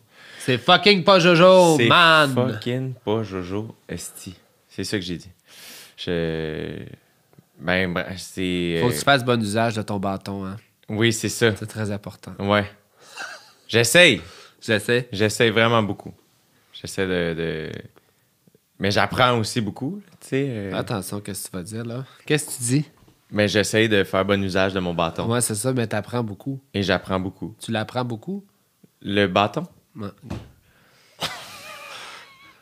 C'est comme J'ai l'impression d'écouter live la vidéo que t'as faite avec l'humoriste français, là. Oui, Roman. J'ai une pause dans 15 minutes, oui, là. Oui. Ouais. C'est le même genre d'humour quand tu nous offres, là. C'était même pas de l'humour! Non? Je faisais juste parler. OK. Ben, tu dois être un comique naturel. Bon, qu'est-ce que je te dis? C'est vrai, tu Maurice! Hey, c'est payant en plus, hein? C'est vrai, tu Maurice? À quel moment Rita a commencé à avoir... Mais tout d'abord, pour comme closer, bravo. J'admire beaucoup tout ça, tout ce que tu as fait et tout ce que tu continues de faire. C'est vraiment... je trouve qu'on vit dans un monde où le monde parle beaucoup. Puis, et moi, le premier, là, tu sais, Chris, je sors des podcasts de 3 heures à tous les semaines. Là, c'est un peu... fait que... Mais... tout te poser des actions plus que concrètes. Puis je trouve ça vraiment, vraiment beau. Bravo. Ben, merci. À quel moment Rita a eu besoin de gérance? Ben, là, la vraie question, c'est quand elle aurait eu besoin avant de Oui, faire le c'est ça, move, là, parce que, mettons que dans mettons l'année avant Canada's Drag Race, c'est là que j'ai rencontré Christine de façon professionnelle. Christine, qui est ma gérante, mais qui est mon amie de longue date. Très gentille. Très gentille. Vraiment gentille. Ouais, t'aimes bien aussi. Là. Ben, je la connais peu, mais Bonne à chaque fois vibe. que je l'ai croisée, elle est vraiment, vraiment fine. Bonne vibe. Fait que ça fait... mettons, elle, ça fait 12 ans qu'on se connaît, mais il y a presque 3 ans, elle me dit j'aimerais ça te rencontrer puis te parler de quelque chose. Puis elle a travaillé dans une boîte, une agence à cette époque-là, une agence d'artistes. Et elle dit j'aimerais ça, tu sais, je veux garder ma job dans la boîte, mais j'aimerais ça te représenter, puis tu sais, te faire des pitchs, puis tu sais, te pitcher sur des shows télé, j'ai accès à des affaires, nanana. Je dis, OK, on va essayer. Fait qu'on, la première année, les premiers mois, c'était tranquille. Elle a essayé de me pitcher à des places, puis on se faisait souvent dire non. Là. C'était comme, une drag queen. Et là, après ça, j'apprends qu'il y a Canada's Drag Race. Là, est-ce qu'il y a... J'imagine qu'il y a plusieurs drag queens de Montréal qui ont fait les auditions. Il y en a beaucoup. Ouais, c'est en ça. fait, je pense que 75% des drags doivent avoir fait les auditions. Puis est-ce que... C'est en plusieurs étapes, en fait, les auditions. Tu sais, c'est un processus. Tu envoies une vidéo de 30 secondes, tu remplis un long formulaire. Après ça, il en enlève. Tu as comme 4 étapes, je pense, de même. Là. Puis est-ce que la communauté y a-tu eu beaucoup d'encouragement quand... Parce qu'au début, il y a une petite compétition, entre guillemets, les unes contre les autres. Le souhait, c'est qu'il y en ait plus qu'une qui ait accès au show. Mais une fois que finalement, c'est Rita Baga qui est là, est-ce que là, tout le monde se rallie derrière toi? Ce qui est comique avec Canada's Drag Race, c'est qu'on a filmé novembre et décembre. Ça a été annoncé au mois de mai et la première était le 2 juillet. C'est très long. Là, quand il y a eu novembre-décembre, les tournages, on n'a pas le droit de dire qu'on est prise. Faut tout cacher ça. Mais moi, c'est tourné où? C'était tourné en Ontario, à Hamilton. Yes! Et là, on peut pas le dire, mais moi, je travaillais beaucoup déjà comme drague. Donc, ta question de tantôt, là, à partir de quand gérance, là, cette année-là, l'année avant Canada's Drag Race, j'aurais dû déjà en avoir une, disons. Ça m'aurait aidé m'enlever une petite charge. Mais là, j'animais, entre autres, tous les mardis. Puis là, t'es là-bas combien de temps, toi? 5 semaines. Non-stop. Non-stop. T'habites là. là-bas. Pas rejoignable. Ouais, séquestré, pas rejoignable. Pas de téléphone. Rien. Mais là, il faut que je cache que je suis pas là. Mais je suis là tous les mardis au Cabaret Mado depuis des années. Et là, les gens le savent. Ça jase dans le milieu. Hey, ça a l'air qu'ils vont commencer les enregistrements bientôt de Drag Race. On va voir qui c'est qui va disparaître. Puis là, j'avais négocié avec la prod, justement à cause de ça, que Christine réponde à mon Messenger comme si c'était moi, qu'elle se faisait passer pour moi. Puis, il y avait un flou. Les gens disaient « Ah, ça s'est filmé cet automne », mais on n'avait pas de date. Fait que là, moi, j'avais commencé à dire, quand j'ai eu l'appel, c'est 1 mois et demi avant que tu partes. J'ai commencé à dire, là, je suis fatigué, là, je suis vraiment dû pour des vacances. Là, je plantais des petites graines. Merci. Et, Dis encore! Je te remercie. Merci de vivre. Et, bon, quand je suis parti, j'avais organisé ça sous le mensonge de je m'en vais en vacances. Quelqu'un m'a remplacé. Et donc, mettons, le premier mardi, Puis j'ai vu en revenant dans des sites de potins et tout ça, là, ou des groupes de potins de communauté, que ça disait « Oh, Rita n'est pas là, c'est pas normal, elle a jamais manqué mardi, d'après moi, elle est prise. 2e semaine, je suis pas là encore. » Puis là, fait que là, à Montréal, tout le monde le savait. Ouais. À cause que j'étais pas là. Mais personne n'osait me le dire. Puis là, en plus, à mon chum, ma soeur et Christine, qui étaient les 3 personnes qui le savaient seulement. Ah, et Mado le savait parce qu'il fallait que je me fasse remplacer. Ben, il vivait avec ce secret-là, il fallait qu'il le porte. Mais personne m'en parlait. Eux autres, ils se faisaient poser des questions. Ouais, mon chum, en plus, il se faisait tout le temps dire « Ouais, JF, il est où, là? » C'est du tirer vers du nez. Puis ça a duré très longtemps, là. Parce que là, toi, même quand t'es revenu, toi, c'est juste que personne t'en parlait. Personne m'en parlait, puis je pouvais pas dire que je m'étais rendu jusqu'à la fin, puis j'allais peut-être gagner. Fait que ça, c'est très long. La finale, c'était le 3 septembre, là. Très long. Et quand j'ai été annoncé au mois de mai, là, j'ai senti le support de tout le monde. Tous les clients du cabaret étaient... Ça se peut pas qu'une drague du cabaret fasse RuPaul's Drag Race. Ça se peut pas. Je le sentais beaucoup. Puis on était 2 de Montréal. Puis on a été beaucoup supportés. Et quand la drague de Montréal, l'autre drague de Montréal, qui est Kiara, quand Kiara elle a été éliminée à mi-parcours, semaine 5, puis là, il ne restait qu'une seule drague du Québec dans la compétition. En plus, full francophone, gros accent quand elle parle anglais, parle souvent de Montréal, tout ça. C'est sûr que ça a été très trooper pour les Québécoises. Ils ont beaucoup aimé se voir représentés dans quelque chose de si américanisé, tu sais. Ben oui. On est tout excités. Là, on voit quelqu'un dans une finale de Canadian Idol qui parle français. On est comme « Hey! T'es au Québec! Québec, c'est... » On est tout énervé. Fait que j'ai comme vécu ça par la bande aussi jusqu'à la fin. Mais quand, tu sais, j'étais... Moi, là, j'étais front-runner jusqu'à l'épisode 7. Là. J'ai gagné 3 challenges, jamais mis en danger. Ça allait bien. Est-ce que tu t'attendais à ça, Yala? Je m'étais assez conditionné que j'allais me rendre à la fin. Moi, c'était ça. Puis, je gère super bien mon stress. Je suis rentré là un jour à la fois. Puis, c'était la première fois que je ne faisais qu'une seule affaire et non pas 3 affaires en même temps. Fait que là, je me suis dit, le 100%, là, tantôt, ça, c'était ça. Ouais. Là, j'ai 100%. Puis, j'ai gagné le premier défi, la première journée. Ça devait être intense, par exemple, là-bas, là, un peu. Là. Je suis revenu fatigué. C'est ça. Je suis revenu fatigué. Et t'es revenu de tes vacances fatigué. Je suis revenu de mes vacances fatigué. Puis tout le monde me niaisait avec ça, tu sais. C'est sûr. Pas l'air reposé ben, tu sais. Puis là, moi, j'ai perdu du poids beaucoup dans la vie. Mais dans Drag Race, ça paraît. J'ai comme un 10 livres de... Mettons, là, en ce moment, là, j'aurais un 10 livres de juste le petit... Le en santé, là. J'étais à 10 livres de pas avoir l'air en santé, tu sais. Ah ouais, hein? Fait que là, tu le vois, épisode 1 versus la finale, le stress, tu sais, que je garde tout ça en dedans, tout ça. Je me sculpte la face, là, à travers l'émission. Mais oui, c'est probablement l'affaire la plus stressante que j'ai faite. C'est pas mal dans le top. L'ambiance, était-tu le fun pareil? C'est une ambiance très première saison. On reconnaît, on accepte qu'il y a des erreurs techniques. On sait pas. Tout ensemble, on le fait pour la première fois. Fait qu'on sait pas ça ressemble à quoi. T'sais, on n'avait jamais vu le plateau. Il n'existait pas.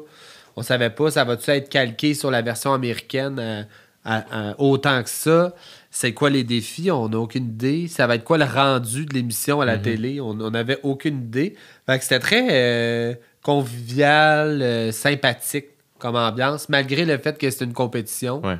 C'était très sympathique et je suis aussi persuadé que c'est très canadien comme approche de camaraderie à travers une compétition, là, parce que c'est sûr que là, aux États-Unis, ils sont rendus à 13 saisons. Ils connaissent là, comment ça marche. Là. Ils arrivent, eux autres. Là.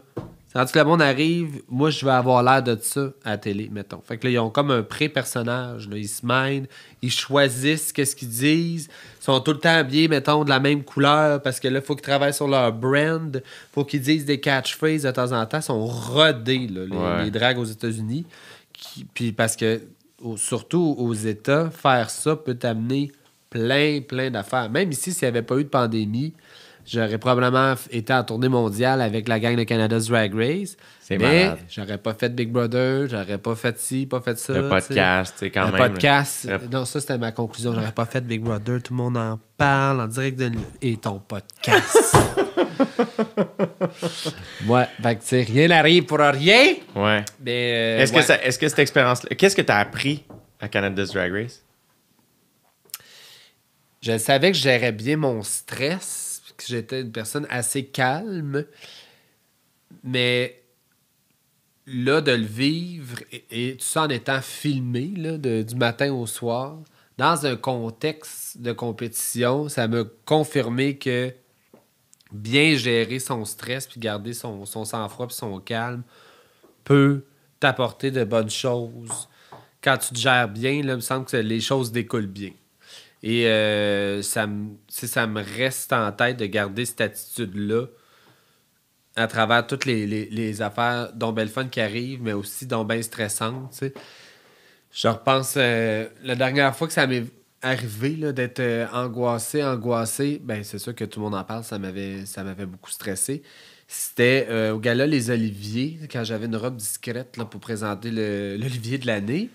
J'étais en arrière de l'écran qui se lève, puis on l'a répété 3-4 fois, mais quand l'écran se lève, t'as 2 techniciens qui déploient la robe, tes ballons qui lèvent.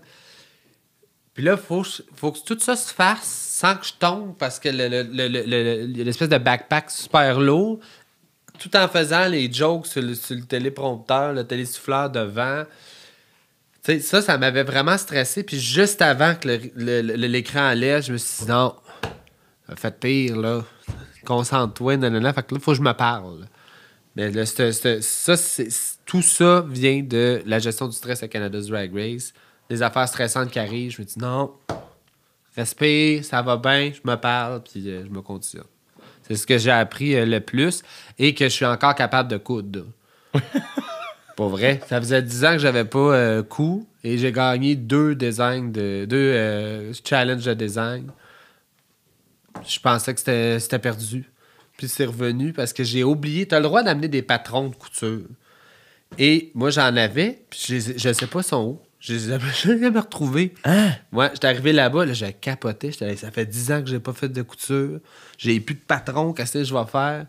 Finalement, j'ai été comme on the spot. Quoi? Puis ça a été correct. Toutes mes affaires. C'est sûr que, bon, mettons, l'épisode 1, il y a bien l'Internet is shaking parce que la robe que j'avais en dessous d'un kit que j'avais fait n'était pas cintrée, n'était pas ajustée, était un peu sloppy. Mais, tu sais, je suis gagné, mettons, pour l'ensemble, avec le manteau par-dessus et tout. Mais, tu sais, après ça, l'autre challenge que j'ai gagné, j'ai cousu des sacs de plastique Ikea ensemble pour faire un kit avec un corset. J'ai tout fait du hand stitching. C'est des gros termes techniques à ma tête. Yes! Ouais, mais je pensais que j'avais perdu ça, puis ça m'a rappelé que la création, j'aime ça faire ça. Tu sais, je le savais déjà, mettons, on faisait du maquillage ou en montant des perruques, des affaires de même, c'est de la création, mais d'utiliser mes mains, mettons, créer et gogosser quelque chose, j'adore ça. J'ai appris ça. Est-ce que tu le fais pour ton spectacle? Non, parce que je me fais pas assez confiance pour faire un costume, mettons, qui va tenir... Tu as fait une tournée complète. Une tournée. Puis je suis pas à ce niveau-là de ce que je veux dans la complexité des costumes. Puis aussi, il y a comme une logique là, de changement de costume rapide, Ben oui. de système avec des straps. Puis... c'est drôle, j'ai oublié que c'était filmé puis je t'avais des faces, tu sais. Ouais, en tout cas, vous avez compris les straps, je vous laisse avec cette image. Puis, ben par contre, tu sais, c'est niaiseux, mais une de mes nouvelles passions est de pierrer des costumes. Tu sais, j'ai comme un petit crayon qui a une espèce de gommette au bout que là, tu prends une pierre, là, tu mets ta colle, la pierre. La colle, la pierre, la colle. Puis ça, tu peux faire ça pendant des heures. Des fois, j'ai des costumes qui ont comme 4000 pierres dessus. C'est parce que j'écoutais à TV. Probablement Mémoire vive. Mais là, je les ai finis. J'adore le téléroman québécois. J'adore ça. Là, j'écoute Rupture. Voilà. Oui? Oui. J'écoute tant les affaires qui ont joué il y a 5-10 ans. C'est correct, ça. C'est ça. Fait que là, d'ici 1 an, je devrais ramasser haut. Hein? On sait pas. On sait pas. J'écoute ça. J'écoute la TV. Je mets des petites pierres. En pas long, diva. Hey, ça, j'aimais ça. Ah, c'est J'aimais sûr. ça. Ben, tu sais, c'est tellement flamboyant, là, cette émission-là. Je pense que ça venait parler à la jeune drag queen en moi. D'ailleurs, ils sont tous sur YouTube. Et ça l'a pas bien vieilli. Non. Ça se passe dans le monde de la mode, hein. Fait que. Tu sais, l'époque du beau eyeliner turquoise Oui. avec le gloss rose pâle. La belle époque. La belle époque. On salue Anne-Claire, que j'étudiais avec et en secondaire 1, avait exactement ce look-là. Tu sais, la mini-jupe avec un chandail bédaine Yes. et les 2 mèches blondes Oui. seulement dans le toupette. Oui, gaufré des fois. Ouais. Yes. Faut que je me mouche, vous m'excuserez. Est-ce que... Est-ce que j'ai fini? Non, j'ai pas commencé encore à moucher. C'est terminé. C'est parfait. On garde tout ça, on le vit. Oui, on sent le flegme. Ça- Ah, c'est- mais tu vois, ça va mieux. Là, j'ai retrouvé mes canaux.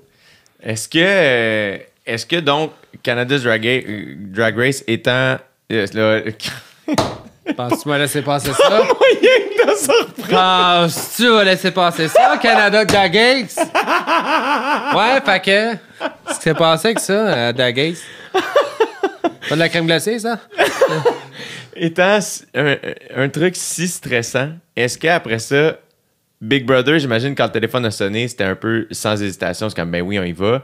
Puis est-ce que c'était moins stressant ou c'était différent? Ça a été moins stressant, Big Brother. Surtout moins lourd. Et il n'y avait pas grand-chose à faire. Ouais. Pour vrai, là, il y avait beaucoup... J'ai jamais eu autant de temps libre de ma vie, je pense. Là. Ouais, Tu sais, ouais. à se demander...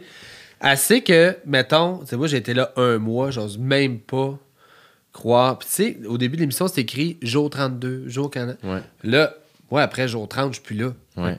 Je regardais ça, puis des fois, j'écoutais ça avec mon chum, puis mettons, jour 62. Oh mon Dieu! Imagine-tu, ça faisait 62 jours, t'étais là encore. J'étais comme, non, j'imagine pas. Mais oui, dans l'objectif, tu sais, moi, c'était pas pour être plus connu que je faisais ça. J'étais vraiment dans la mission de, je veux qu'on parle de la drague, tu sais, je veux mettre ça plus à la lumière. Puis je pense que ça a bien fonctionné. Mais hein? Mais l'affaire qui est drôle avec Big Brother, c'est que mes amis me disaient tu vas aimer ça, faire ça, toi? Là, il faut que tu parles de toi dans un confessionnal, puis faut que tu sois super sociable. Puis, moi, j'ai les mêmes amis depuis très longtemps. Je suis pas dans un party la personne qui va aller te voir nécessairement. Tu sais, je suis plus... Moi, je suis au bar, premièrement, dans le party. Puis... Je me fais des amis là, mais ça me prend quelques verres. Sinon, je suis au bar avec mes amis qui partagent les mêmes intérêts, c'est-à-dire une bouteille de bulle. Puis je reste parké là. Fireball. Moi, je vais pas danser, sauf si j'ai abusé du fireball. Fait que mes amis me disaient, tu vas-tu avoir du fun, Big Brother? Il me semble que c'est pas toi. Là, Puis en plus, tu sais, t'as pas une forte personnalité, pas en drague. T'sais. Je dis, ben, ça va... Je suis pas sûr si je suis d'accord avec ça. Ben, pour vrai, ce que je disais, c'est rendu là, j'aurais pas le choix de m'ouvrir plus, mais ça l'a vraiment... j'ai encore dit ça l'a. Ça l'a. Regarde. Ça a fait. Ça a marché, ça m'a ouvert, pour vrai. Depuis Big Brother. Puis, ce qui est drôle, Il de jour, elle de nuit, le réalisateur de ça, c'est Frédéric Gelling. Puis Frédéric Gelling, c'était une des personnes à Big Brother, la voix du confessionnal. Il y était 2, Fred et Rock. Je suis arrivé à la première journée, bonjour Jean-François. Là, je reconnaissais à la voix, tu sais, j'étais comme, voyons, c'est qui? Frédéric Gelling! Là. Fait qu'on, c'est cool. On s'est revus là, puis il me dit en sortant de Big Brother, il dit, c'est le fun parce que j'ai toujours trouvé que t'avais beaucoup de charisme, puis mettons un star factor, mais moins quand t'étais pas en drague, puis là on dirait que t'as computé ça ensemble. Puis je le ressens. Je disais avant, si on m'avait invité sur un plateau pas maquillé, j'aurais dit non. J'étais comme moi, c'était mon arme, mon armure, tout, ça me prenait ça. Mais on dirait qu'à cause parce que les gens m'ont vu sans artifice à Big Brother, dans tout ce qu'on a vu, c'est moi. Là. Je suis comme ça, puis les gens j'ai reçu tellement de commentaires sur on aime Rita, mais on aime beaucoup Jean-François aussi. Oui, t'étais très drôle au confessionnal. Là. Ben, je sais pas, ça a fait en sorte qu'on dirait que je me suis senti accepté comme je suis. J'ai toujours pensé que j'étais bien plate. Fait que là, à un moment donné, tu tombes là-dedans, ben moi, je suis plate. Quand je suis pas en drague, je suis plate, tu sais. Mais on dirait que les choses les fils se sont touchés, puis là, je me sens... tu sais, que je me sens assez à l'aise pour venir à ton podcast, pas maquillé. Ben Puis oui. la seule différence, c'est que, mettons, on m'invite à la radio faire parler de quelque chose, un petit topo, une chronique, nanana. On m'a déjà dit, naturellement, t'as plus de pep quand t'es maquillé. Fait qu'à la radio, on l'entend plus. Mais depuis que je me suis fait dire ça, je le travaille plus. Quand on l'a fait ensemble, j'étais pas maquillé, puis j'étais dynamique. Mais je peux tomber, pas maquillé, je peux tomber dans ce voie-là assez vite. Fait que tu sais, c'est pas vraiment agréable pour les auditeurs à la maison. Là. C'est un peu, on s'entend, là.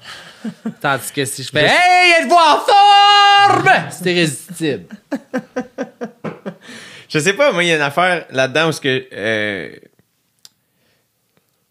dans ma tête, t'es tout ça, tu sais. T'es Jean-François tout d'abord, puis tant mieux, t'es Rita, puis Rita fait partie de toi, puis c'est génial. Dans ma tête, t'es tout ça, puis j'aime l'idée de recevoir les gens pour ce qu'ils sont. Peu importe ce que t'as envie d'être cette journée-là, tu sais. Fait que si t'as envie d'être en Rita puis de gueuler, génial. Puis si à un moment donné, t'es plus calme, génial aussi, puis... C'est full génial. C'est vrai, c'est une émission à Télé-Québec. Génial. C'est... Merci, Charles. Est-ce que... on n'a pas parlé de ta carte blanche juste pour rire. Comment ça a été avec Jean-Tom? Hey, ça a été un méchant trip. Ouais? Ouais. Hey, tantôt, j'ai dit la dernière fois que j'ai été vraiment stressé, c'était tout le monde en parle. C'est pas vrai, c'est ça. C'est la carte blanche. Ben oui, parce qu'on s'est croisés sur un plateau, puis tu me dis, puis comment ça va? Ça commence à me stresser, là. On s'est croisés au bordel? Oui, aussi, c'est vrai. Comme quelques jours avant, là. Ouais. Je pense que c'était le mardi, puis vous jouiez le vendredi. Exact. Ouais. Puis je t'ai dit, là, tu sais, j'essaie de me conditionner, là. Là, tu étais là, ouais, ça va bien. Mais tu oui. vas voir, tu vas rentrer, tu vas prendre l'énergie du monde, tout ça. C'est ce qui est arrivé, finalement. Mais, tu sais, dans l'esprit de gestion, être plus cartésien, tout ça, il y a une grosse contradiction avec le milieu de l'humour et les changements de texte dernière minute, mettons. Fait que là, l'angoisse, même la veille, on a rechangé des affaires. Puis, tu sais, moi, j'en fais de l'humour d'une autre façon, peut-être que classique, avec du stand-up, avec un texte appris, puis répété, tout ça. Fait que c'était quand même assez nouveau comme expérience. Je me prêtais au jeu de faire du stand-up plus classique, disons. Mais de toute façon, classique, on s'entend, là. Ouais. Moi, c'est pas si classique que ça, mais on va s'entendre dans la formule, du moins. Et là, j'étais dans l'angoisse de plus en plus parce qu'il y avait des changements de dernière minute. Puis moi, le changement de dernière minute, c'est probablement là que ça fait le plus d'étincelles, là, que je perds le plus patience. C'est quand ça marche pas comme je veux que ça marche. Les imprévus, ce ne sont pas mes amis. Pourtant, quand tu travailles en événementiel, tu sais, il y en a des imprévus. Mais c'est pas la même affaire de 5 minutes avant que tu rentres qu'il y a un spotlight qui lâche versus la veille d'un gala qui va être télédiffusé, que des milliers de personnes vont voir, on te change 3 paragraphes au complet. Ça m'a beaucoup stressé. Avec raison. Mais la magie a opéré quand même. Puis je suis sorti de là. Je suis pas non plus madame expressive. Fait que là, je suis sorti de là. Puis c'est drôle, on est très complémentaires avec Christine, ma gérante et amie. Ouais. Parce qu'elle est trop expressive. Elle a trop d'émotions. Fait que là, moi, je sors, elle est en larmes, là, en grosse lampe, elle là. T'as rendu compte de ce que t'as fait? Je dis, ben voyons, qu'est-ce qu'il y a? T'as animé une carte blanche à juste pour rire! Une drag queen! Là, elle pleure, chaude là. Avec raison. Là, je suis comme, ben oui, c'est hot, hein? T'as rendu compte! J'étais comme, mon Dieu.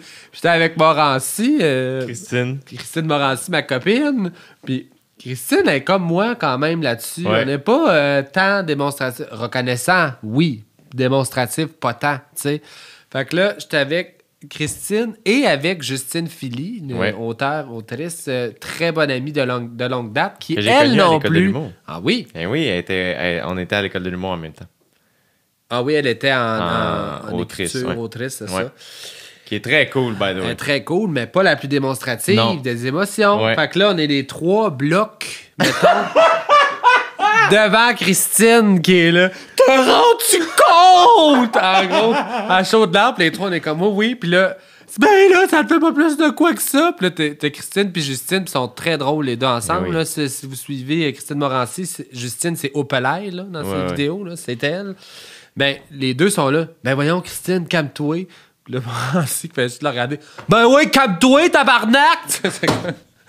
Pas la même énergie, là. Fait que, ouais, c'est ce stress-là, quand il a tombé, je pense que ça l'a joué dans sûrement ma réaction dans la fin du show. Tu sais, j'étais comme, hey, j'ai fait ça, c'est vraiment cool. Puis j'avais une autre partie qui me disait, hey, ce stress-là, il est fini, là. Tu sais, ça m'a tellement stressé.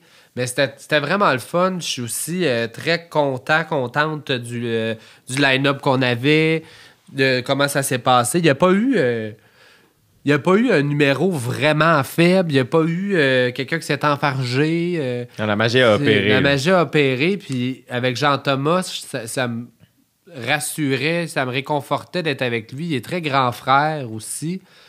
Puis, tu sais, Jean-Thomas, quand il essaie de t'expliquer quelque chose, tout ça, ou qu'il veut être délicat, il pogne un tic un peu de se rapprocher les bras du corps. Puis là, il est là, oui, mais là, il devient comme un peu crispé. Oui, mais là, il fait des petits moves de même. Puis là, à chaque fois, il faisait ça pour me conseiller, mettons. Et moi, cette ligne-là, cette phrase-là, je la ferais plus de même. Tout ça, il était très délicat, puis très caring, très attentionné.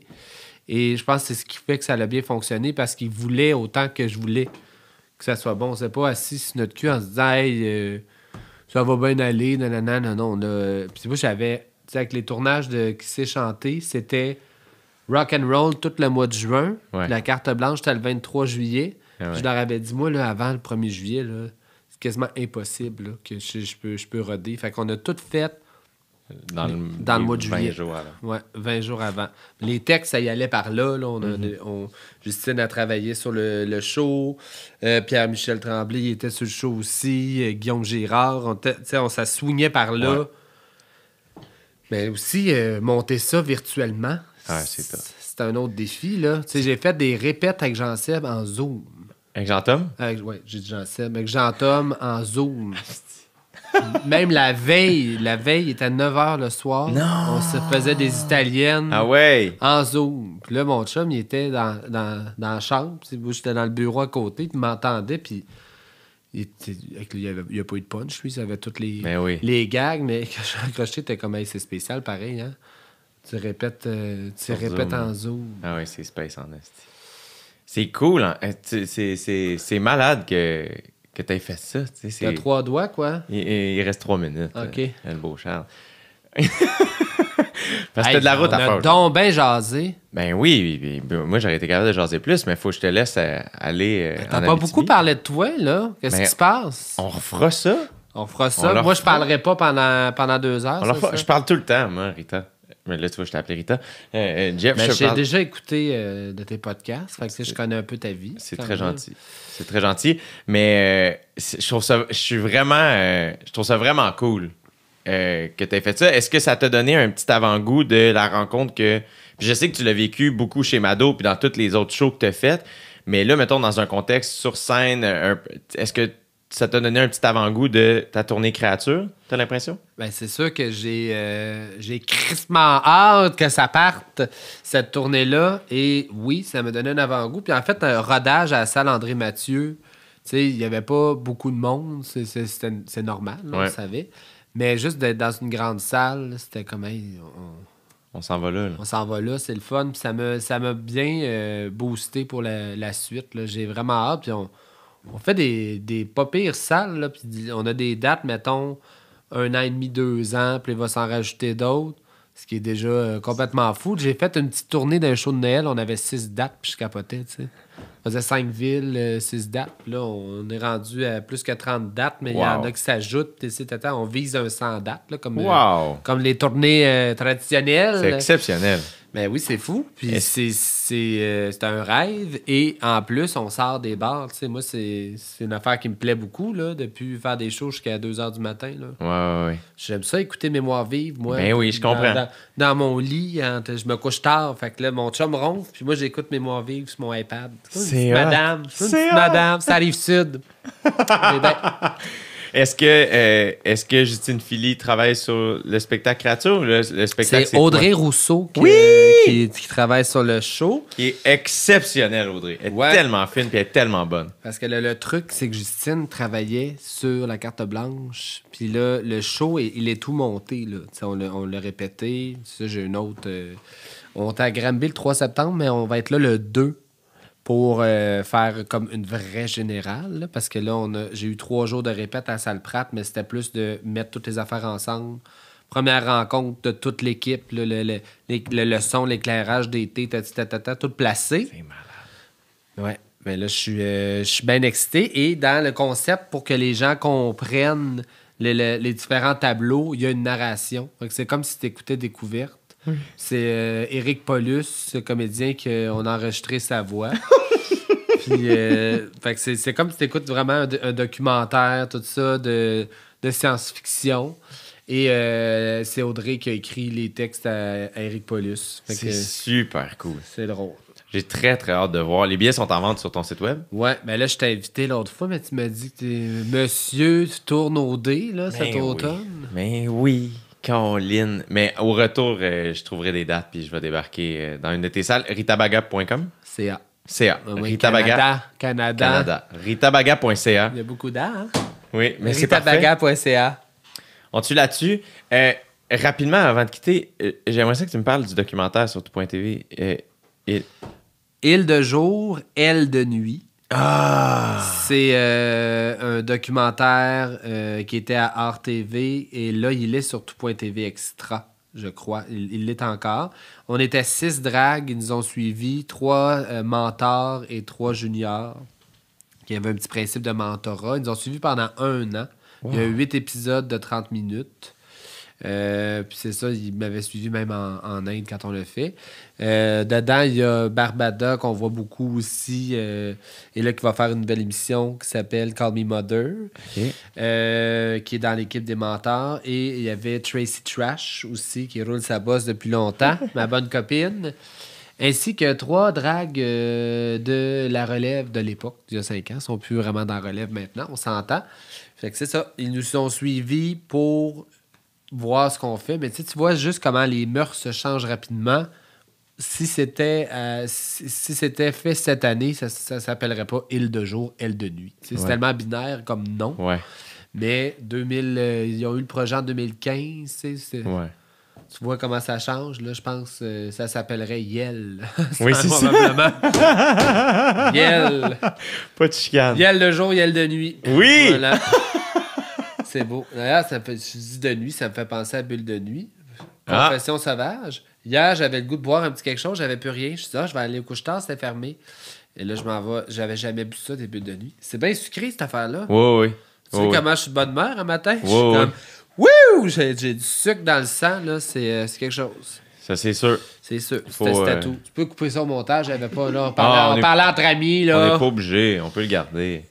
C'était pas une surprise, je pense. Mais ceux qui en ont jamais pris, qui ont des attentes.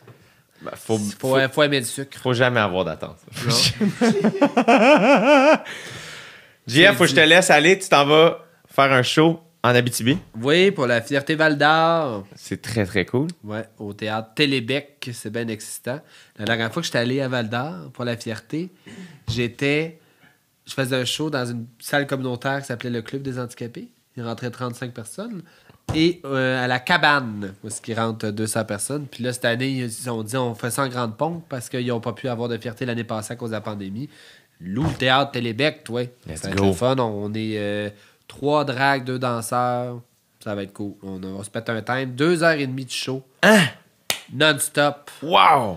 Ouais. Toi, est-ce que tu fais des numbers? T'animes? Les deux. J'anime le show, puis je fais des numéros au travers de ça aussi. Malade. Merci tellement. Merci de l'invitation. Je suis vraiment. Puis refaisons ça anytime. Sans timer. Puis là, c'est juste toi qui parles pendant 2 heures. Ça va juste être moi qui va te raconter. Mais sérieusement, je dois te dire, là, j'ai jamais autant parlé dans un podcast, je pense. C'est vrai? Ouais, habituellement, je trouve que quand j'ai réécoute, je fais des oui, non, ou genre mes phrases ont pas de fin. Ben là, j'étais comme, je sais pas si c'est parce que c'était de bonne heure le matin, puis on est plus là, mais je suis comme, c'est sûr que mes amis vont me dire, mon Dieu, t'as bien parlé cette fois-là, tu sais. C'est parfait, ça. Longue vie On s'ouvre quand à on est avec JF toi. et Rita. Et merci vraiment. Puis j'ai très hâte de voir ton spectacle. Très, très hâte. Considère-toi invité. Avec grand bonheur. Mais merci de l'invitation. Merci, JF. Prends soin de toi. Bye!